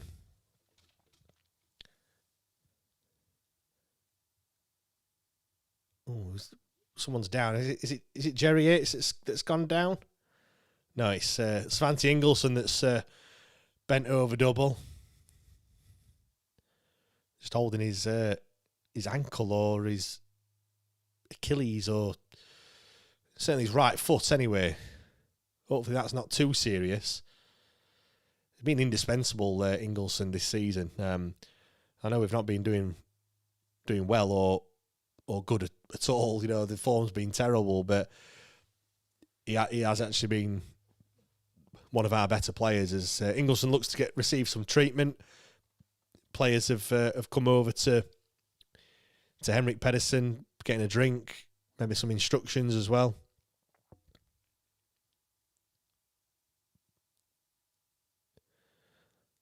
Looks like Cole McGee and Joel and Darla are going to be the two that are going to be coming on.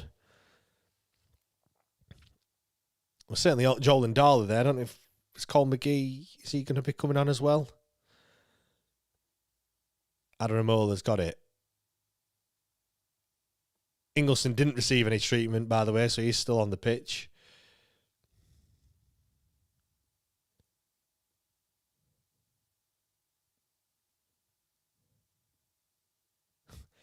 Wednesday fans singing "Jump Around If You're Going Down." So again, gallows humour in that away end. It's a loose pass from Heske, but we've won ball back with Ingolson. Ingolson finds Palmer. Heske will have it. He's looked to go long, but decided against it. Palmer, his foot on the ball on halfway. Adaramola now has it. Looking to play a little triangle, and he's got the ball back again. Adaramola, first time cross. Headed away from the 18-yard box, but we'll have it again. And Heske plays it out to McNeil on this right-hand side. McNeil trying to front up his man, trying to get a crossover with his right foot. Gets his cross in, but it's instantly blocked. And Derby will try and bring the ball away. McNeil hacks his man down, and it will be a free kick. And it'll be Joel and Darla that comes on.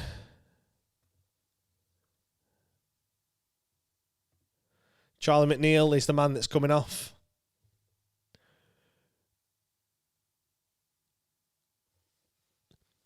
I think that's probably fair when you're looking at in terms of who's gonna come on.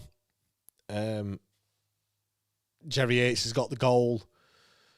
Jamal Lowe, as I've mentioned, been playing pretty well. I'm not saying that Charlie McNeil hasn't played well, but someone has to come off, don't they, at the end of the day? And yeah, fresh legs, bit more pace. Just shy of 20 minutes left to do something. And as we make a change, Derby will make 2 changes as well. Sam Smodics will make way.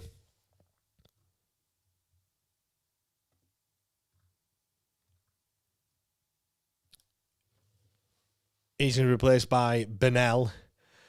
And then one goal scorer with 10 goals to his name, Ajimang, will be replaced by another goal scorer with 10 goals in Carlton Morris, coming back from injury. I think he's played about... I think this will be his fifth game since coming back from injury. He hasn't scored yet since coming back. So he scored all his 10 goals in the first kind of 15, 20 games of the season. But yeah, started last time out. Obviously not started today. But he has got 15 minutes to try and do something, and we'll do our level best to stop him from doing that. As the ball comes out, edge of the box, Brereton Diaz tried to do a little back heel. Good defending from Wednesday to keep Derby out.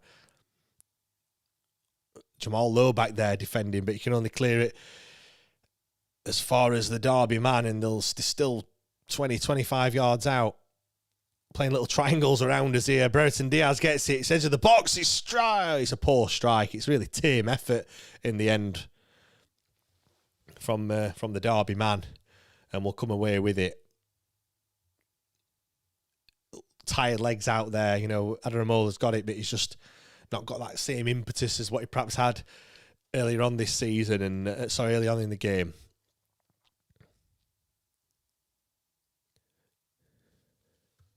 Trust in me when I say I love you Wednesday, and if it's quite alright, I love you Wednesday, 'cause I'm a Wednesday-eyed, I love you Wednesday. Trust in me when I say. Just getting carried away over there.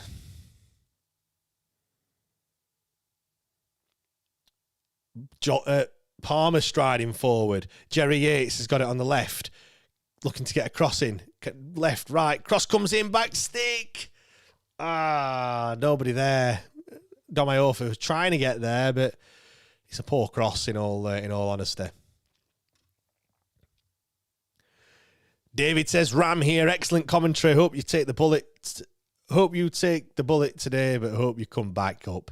Watched the games when I attended Salter Lane in the 80s. Great club, but we've been there too.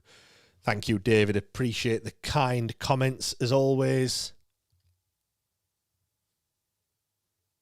Andrew says, unbelievable away support given our position this season. Yep, totally agree on that one.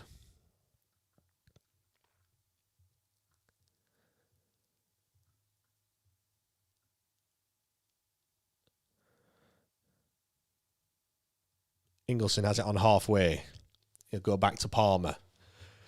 Palmer will come forward. He's asking Adaramola to get on his bike, but he's elected to go inside to Ingleson. He's a little bit of a hospital ball, to be honest, and giving him a lot to do. But Ingleson, a clear push, and it's going to be a foul on halfway and a free kick to Derby.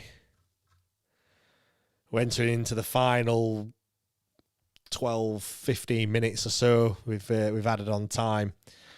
Still, Derby County 2, Sheffield Wednesday 1. Much better performance, you have to say. Derby they've had a few chances in this second half, but it's been fairly even. But on the flip side, we've not had many chances either. So it's just been a bit of a nothing second half as Ndala has his first chance to get on the ball. He gets it on at halfway, and he's. I didn't think that was a foul, but we'll take it. Taken quickly, and Ndala on the ball again. Plays it out to Iofa on the right, just inside their half, but we've gone back over halfway and we've just kept possession. Palmer with it on the left, outside of Ramola. He'll play inside to Jamal Lowe. Looks like he's gone to clip it. I think he's actually gone to look for Dom Iofa at the back post, but he's got it all wrong and ended up going towards Ingleson, who were playing as a bit of a makeshift striker there, but it was never, ever going to get on the end of that one at all.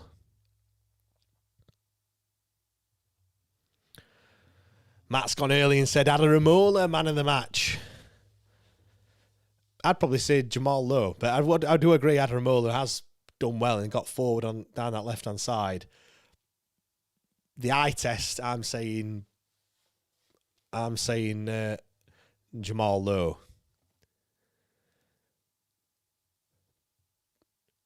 Adaramola plays out to Ingleson.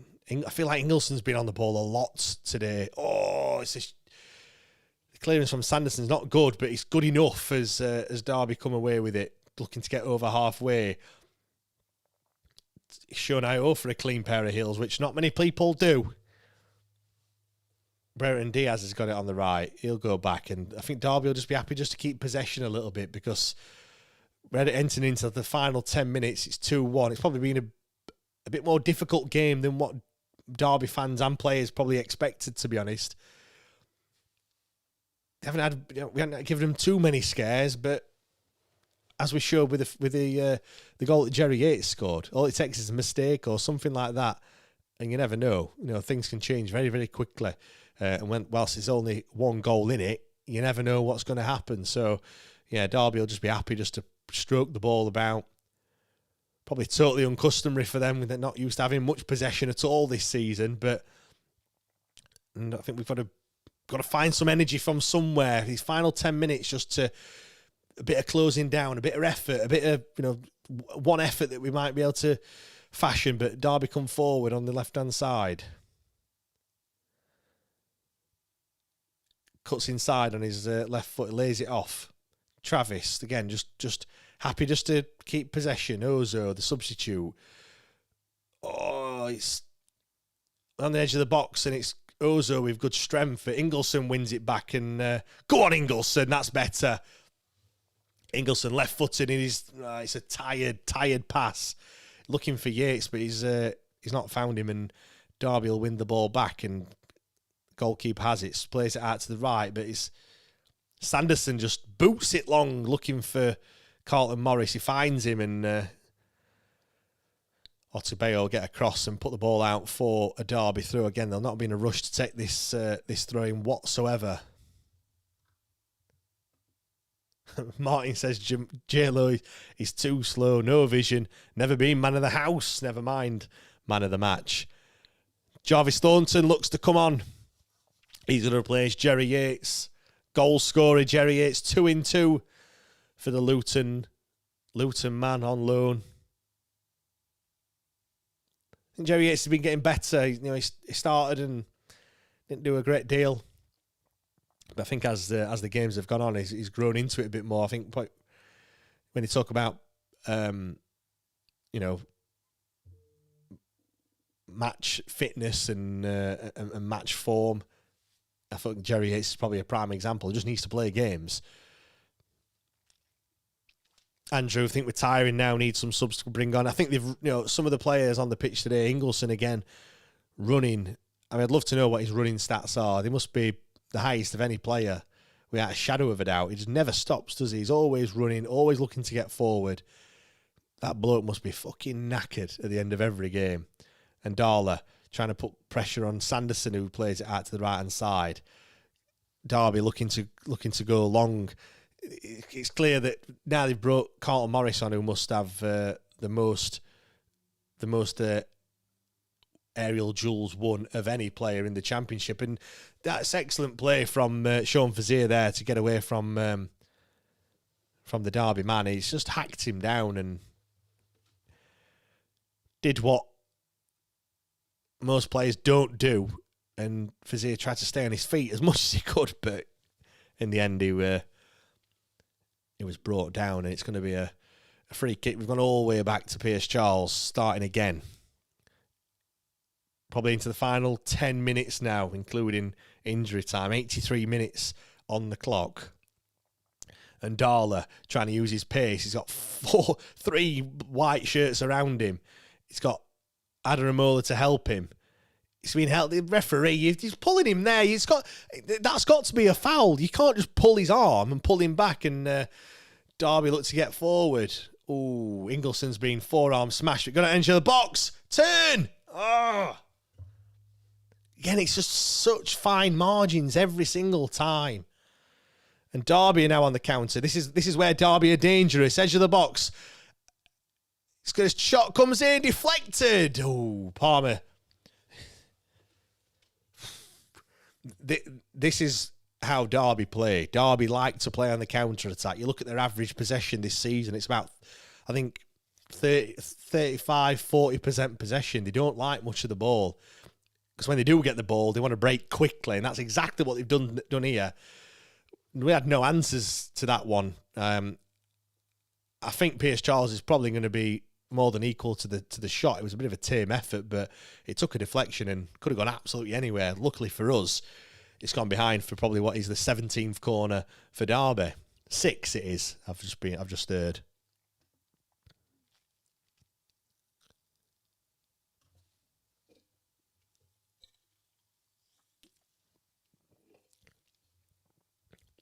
David says what you need is another former Ram to play. They're guaranteed to score against us when they play. Corner comes in.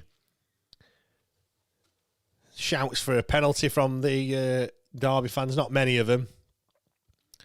Shouts, that is, not Derby fans, or they could say the same for both. Right. It's a quick goal kick that we've taken. And Joel Dahl has been brought down there. He's hacked down. He takes it past two men, and Travis brings him down. He has already been booked as Travis, and he's a lucky boy there. He could have easily got a red for that. It would have made it a bit very, very interesting for these final 5 minutes. But as it's, we'll just take the free kick, and Darla on this left hand side is just. When we signed Joel and Darla, I spoke to the Hull fan, and he said, a fantastic player, just not strong enough. And I think that there just showed that. Just shoulder barge, too easy to knock him off the ball, and then the ball goes out of play, and it's going to be a Derby goal kick. Up the Owl says, why is Nakamba not playing? No idea. He's played, 20 minutes for us? And that weren't great, were it, when he came on? Albeit, he's had a bit of an injury. He's had an elbow to the face or something in training. So, yeah. Derby will take the goal kick. They've gone long, looking for the head of, guess who? Carlton Morris. Piers Charles will have it. He'll play it out on this right-hand side to Sean Vizier. Great vision from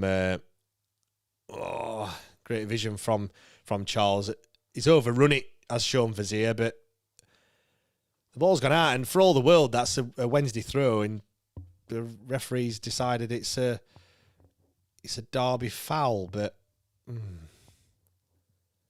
not too sure about that. But anyway, Martin, get Granger on. Mad Ward, agree, Granger, please. Well, he's only going to get 5 minutes at most, even if he comes on now. Header from Derby, but it's going to go all the way through to Piers Charles, who'll bowl it out on this left-hand side to Liam Palmer. He finds Adaramola. Adaramola's had a great game today, running that left-hand side. But it'll go back, and it's Vizier who'll have it on the opposite side this time. Back to Iorfa. Derby just doing well just to contain us, really, which can't really find an opening to get forward, and it's Ingleson's come deep to win the ball, and it's allowed Adaramola to get a bit further forward, who has it now. Thornton. A couple of exchanging passes with Adaramola, who'll go inside to Gabe Otigbeyo, who will come striding forward. He's gone out wide to Sean Vizier. Can he get a crossing? He can. It's low and it's deflected, and is it going to go out for a corner? No, it's not. Is it going to go out for a throw? Yes, it is.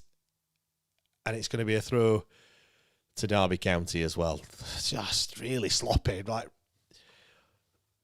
we've got 5 minutes to go, and we get the ball into that final third, and we just can't quite capitalise on it. We can't get the cross in, but it doesn't matter, because Ike Ugbo, the Messiah, is coming off the bench. He's got 2 minutes to do something. He's got 2 minutes to score his first goal in 364 games for Sheffield Wednesday. Will it be today? Cometh the hour, cometh the man.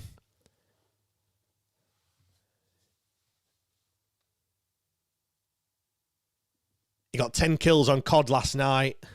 Can he get 1 goal for Wednesday this afternoon? Ugbo has come on for Sean Vizier. Throwing the kitchen sink at it. He's passed a little note to Ingleson.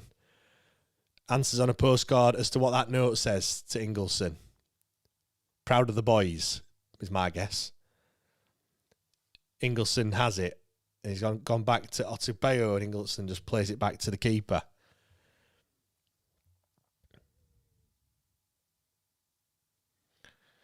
Otigbeyo coming forward.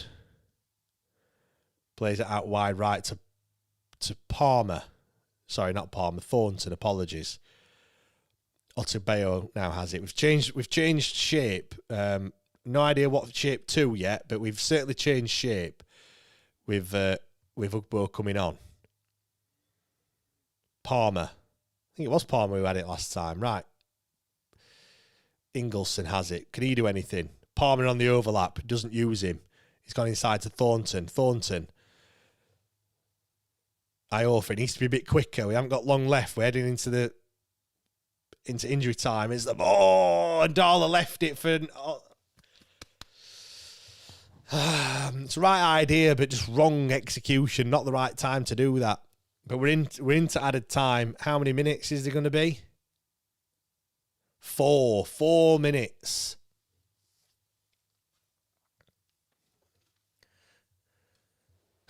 Mo says, note says, score a fucking goal.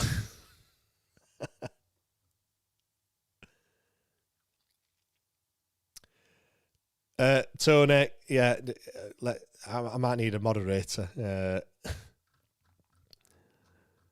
We're not bothered about politics in here. This is where you come to get away from that sort of stuff.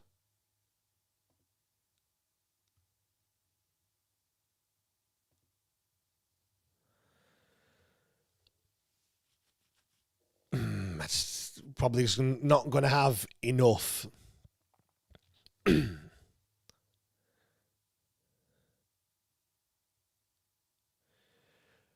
Ball's in the corner, our corner. Adaramola clips it forward, and Derby will head it away and out into touch for a Wednesday throw. 3 minutes of this game to go. 1 goal needed to stop the run of 13 consecutive defeats. That's how many it'll be if the scoreline stays the same. 20-something games without a win. Honestly, I've lost count how many it is. But we'll have it on this far side. And Iko Ugbo, he's gone down, but referee says nothing doing. It was Ndala instead. Now Derby come forward, cut inside. Can someone tackle him, please? They do, but it's edge of the box, and it's Palmer who gets across. But Carlton Morris will still have it on this right-hand side. Adaramola trying to win possession back. Morris will just take it into the corner. It's brought down. It's not a foul.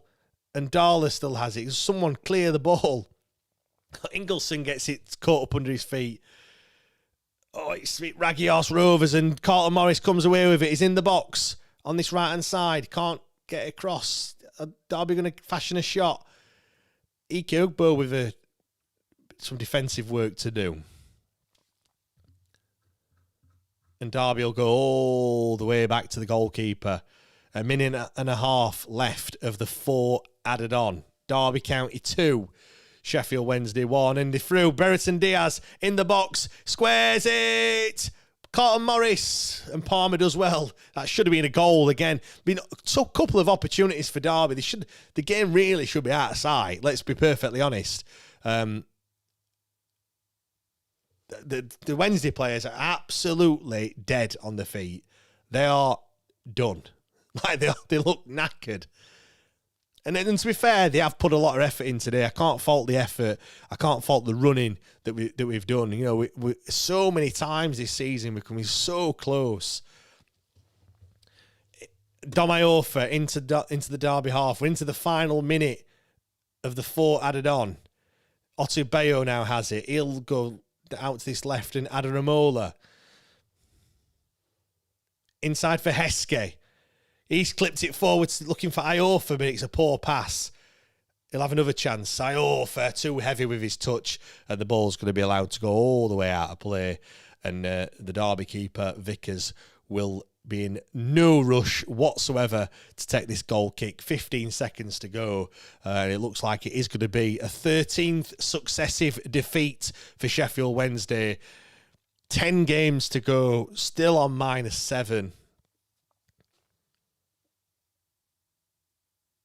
As the camera pans over to the Wednesday fans in the corner of Pride Park, still there, not many empty seats. Doesn't look like many Wednesday fans have left, despite the scoreline. I mean, we've still had a chance, and we're over the 94 minutes now as the referee continues to play on. Ball's played forward, looking up, and that's it. The final whistle blows. It's ended. Derby County 2, Sheffield Wednesday 1. It's another defeat for Sheffield Wednesday. I mean, ultimately, it doesn't matter, does it? It doesn't matter the scoreline one bit. I mean, ultimately, the performance doesn't really matter either when you look at things in the grand scheme of things. We've been relegated for a long, long time. Obviously, that was made official a couple of weeks ago, but you just want to see, you just don't want to see another defeat. You don't want to see another L. You don't want that run to continue. You don't want it to be another game that we've lost. But there we go. I'm going to clip this up and put a little video out for my match reaction. So I'll just do a little quick intro for the instant match reaction, which I will clip up. Hello, welcome to the Wednesday Tie-Dye podcast. It's finished. Derby County 2, Sheffield Wednesday 1. It's a 13th successive defeat for Sheffield Wednesday. So frustrating this season. Do you know what? I can't fault the effort that the lads have put in there. You know, it's been a great performance, a lot better than what it has been previously. And I say great performance, relatively speaking. Let's put all this into context. You know, where this season's not been great at all. There's not been a lot to cheer about. I feared the worst coming into this game. You know, Derby are in good form. You know, they're up the sharp end of the table. They're looking to get into the top 6. We are on a terrible run of results at the moment. I said 3-1 before we'd even kicked a ball. I thought we would get a goal. Obviously, we did get a goal today. And when they went 1-0 up after, 10, 11 minutes, I thought it was going to be a very, very long afternoon. I thought we started really well. I thought the first 10 minutes, I think I even said after 10 minutes that we were having chances. I think we had 2 or 3 half chances, I think it's fair to say. You know, didn't really fashion too many shots, but again, when you compare that to previous games, we were getting forward, we were making Derby make some mistakes, and I think Derby realised that they're in a game, and they go forward. First chance that they have, Ben Brereton Diaz 1-on-1. It's sloppy defending. In terms of the communication, I have no idea what was happening. And yeah, we go 1-0 down, and you think it's same old. You know, we've been 2-0 down in the last 3 games at half time, and this one was probably going to be heading the same way. But fair play to the lads. I thought Jerry Yates and Jamal Lowe worked tirelessly today. I think Jerry Yates has started slow since coming to Sheffield Wednesday, but I think since then he's actually, the more games he's played, he's been getting that match sharpness together, and obviously got his goal last week. That'll give him his confidence a world of good. I know he missed the sitter last week as well, but that didn't faze him. He gets brought down at the edge of the box. He's screaming for a foul. I think he possibly could have been, but you know, even Jamal Lowe was screaming for a foul as well. He had the ball. He crossed it in. Great movement from Jerry Yates. I think it's poor defending, if we're being perfectly honest. If that was a goal that we'd conceded, I'd certainly be pulling him up for it. And maybe the keeper should have done better as well. It was a header straight at the keeper. It's gone through his hands. We're not complaining. I went absolutely ballistic, and we'd got back on level terms. I thought at that point, when it's 1-1, it's game on. I mean, it's still going to be a tall order. I think it's still a very tall ask, you know. But when it were 1-0, I did fear the worst. Get it back to 1-1, and we were even talking, just going into half time, you know, what sort of team talk are we going to give? 1-1, it's not been like that for a while. We haven't been in a game at half time for a long time. And then lo and behold, you know, just like I did after 10 minutes where I jinxed it, I've jinxed it again. Matt Clark with a header. It's a corner that's come in. We've not really fully dealt with it. It's gone straight back out to the corner taker. Very reminiscent of one of the goals that we conceded. Was it last week against Southampton? Very similar. The corner, the crosses then come in, and Matt Clark 6 yards out. It's a header. Pierce Charles not really got much to do on that one, and yeah, we're going at the break 2-1 down, and a bit deflating really. But again, second half we didn't really create too many chances. If we're being perfectly honest, I think we were lucky not to go, you know, at least 3-1 down. Ben Brereton Diaz should have probably scored. I think Ajimang had a chance for them as well.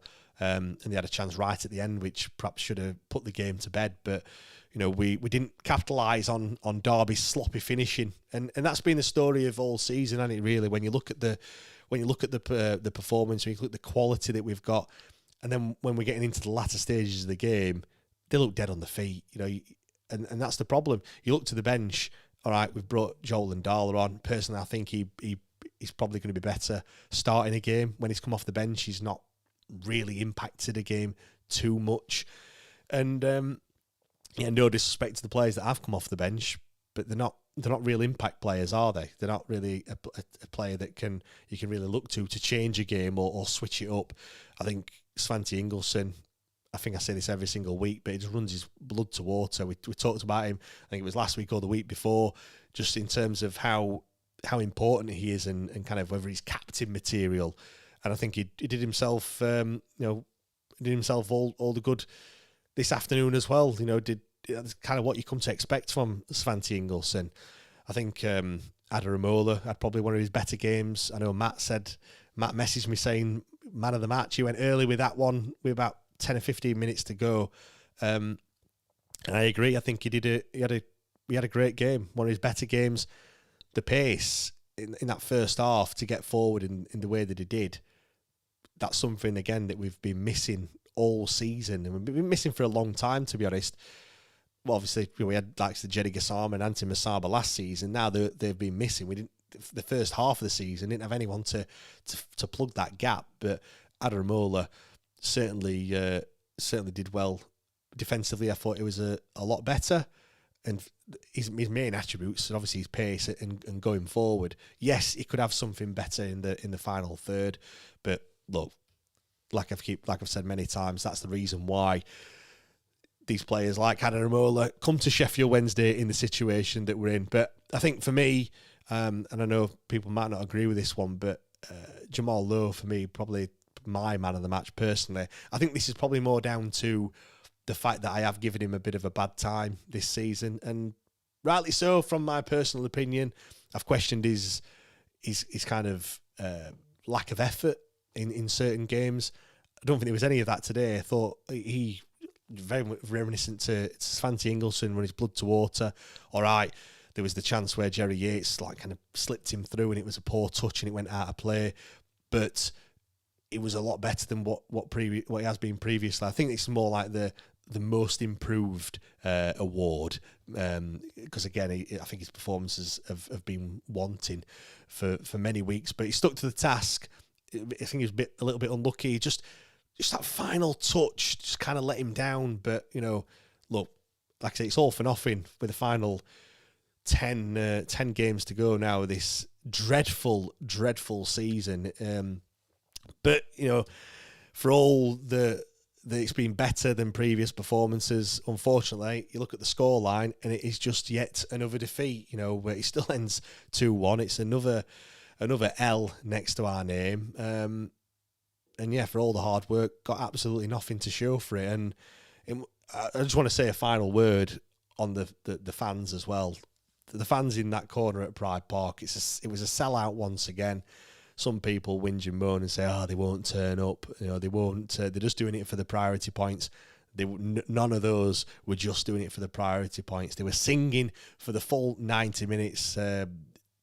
Excellent support, which we come to expect, and probably wrongly, really, we come to expect that fantastic support from the away faithful.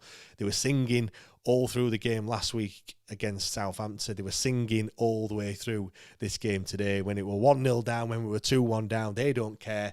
They will continue singing throughout the game, and I'm sure they will do that until the end of the season as well. And hats off to everyone. I know it's not a too long a journey down to Derby. It's one of the relatively more easier trips, but still, you're paying your hard-earned money. You're going down there, watching this side that's on a dreadful run, -7, 28 games now, I think it is, without a win. Yeah, total hats off to everyone.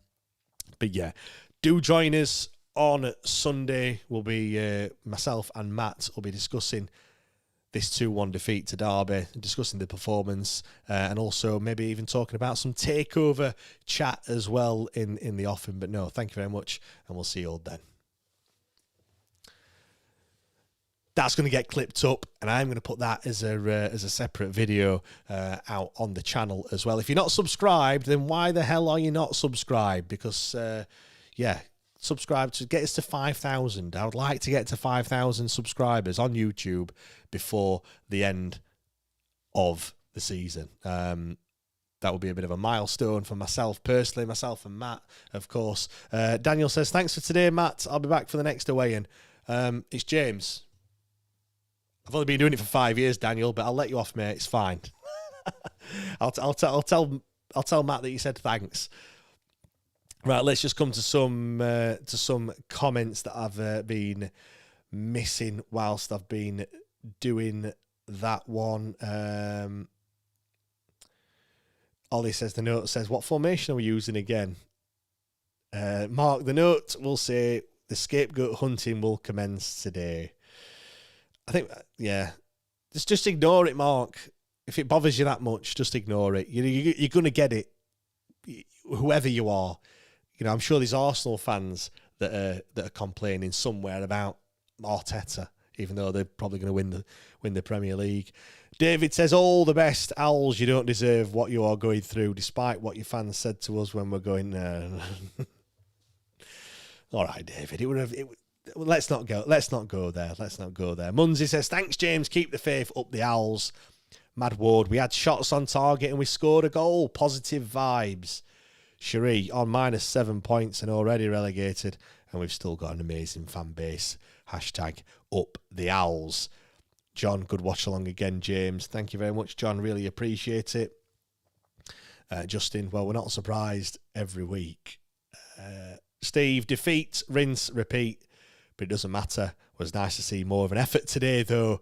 Thanks for another great watch along, James. Wednesday till I die, says Steve. Thank you very much, Steve. I know you're always a loyal watcher of the podcast and greatly appreciated for all your support as well. Bob, at least we are breaking all sorts of records. Yeah, I've got a book somewhere. Record Breaking Owls. Will we bring another book out for this season? A parody book? Maybe you might get it sooner than I got that one. Jesus Christ. Anyway, Andrew, well done again, James. Love the watch-alongs. Thank you very much. Kevin, all the effort, but sadly defensive mistakes are costly once again. Gary, what the fuck is Pedersen doing, taking Yates off, leaving the waste of space low on, and then bringing Thornton on? Mind-boggling, says Gary. Gary must have been spitting feathers when I said that Jamal Lowe were my man of the match. Paul, great watch along, mate. I'll definitely catch another one. We won't be playing Derby for a while, Paul. Certainly for one season anyway, and maybe even longer. Gary says, what's Granger got to do to get any minutes? I thought he would be playing more. I mentioned him in the pre-match or the post-match press conference after Southampton, and I thought he would be playing a bit more, but what do I know? Shez, at least we scored a goal. Mad Ward says, we haven't got the quality to compete at this level. Low to mid-table League One at best. We just need to get this season done and build. 100% agree on that one. He also says that our away support is fucking class. No true words spoken. Kevin, the lads battled for everything today. Feel sorry for them not being able to get anything for their effort. Daniel, I know it's James. I was joking from someone else calling Matt earlier. Yeah. Ole, why haven't we played like this earlier in the season? Yeah, it is a question that has to be asked, I guess. I mean, when there's nothing riding on it. I think the fact that we scored a goal fairly early on, I know that was only to draw level, but I think that gave him a lot of belief and a bit of a confidence booster, I want to say. Mad Ward said, it's hard work, James, but you're doing a grand job. Keep it up. Melissa, great watch along, James. Love these. We're all Wednesday, aren't we? Unforgettable Fire says, bottom 4 teams' initials spell out Owls. How weird is that? Is it? Did Leicester lose in the end? Because I know they were winning at one point. It doesn't anymore. West Brom did what? I don't even know what the results were. I've not been looking. How did it finish up in against the Pigs? 1-1 West Brom. Was that a late 83 minutes? Could be a valuable point for West Brom there. Leicester drew with Ipswich as well. So yeah, Oxford have now slipped back in. For those wondering, it's finished Coventry 2, Bristol City 0. Charlton 1, Birmingham 0. Ipswich 1, Leicester 1. United 1, West Brom 1. And Swansea 2, Stoke 0. Right. Going to wrap things up. Massive thanks, everyone, for joining me. Do really appreciate it. As I said earlier, myself and Matt will be back tomorrow at 8 o'clock. Same time, every single week, same place on YouTube.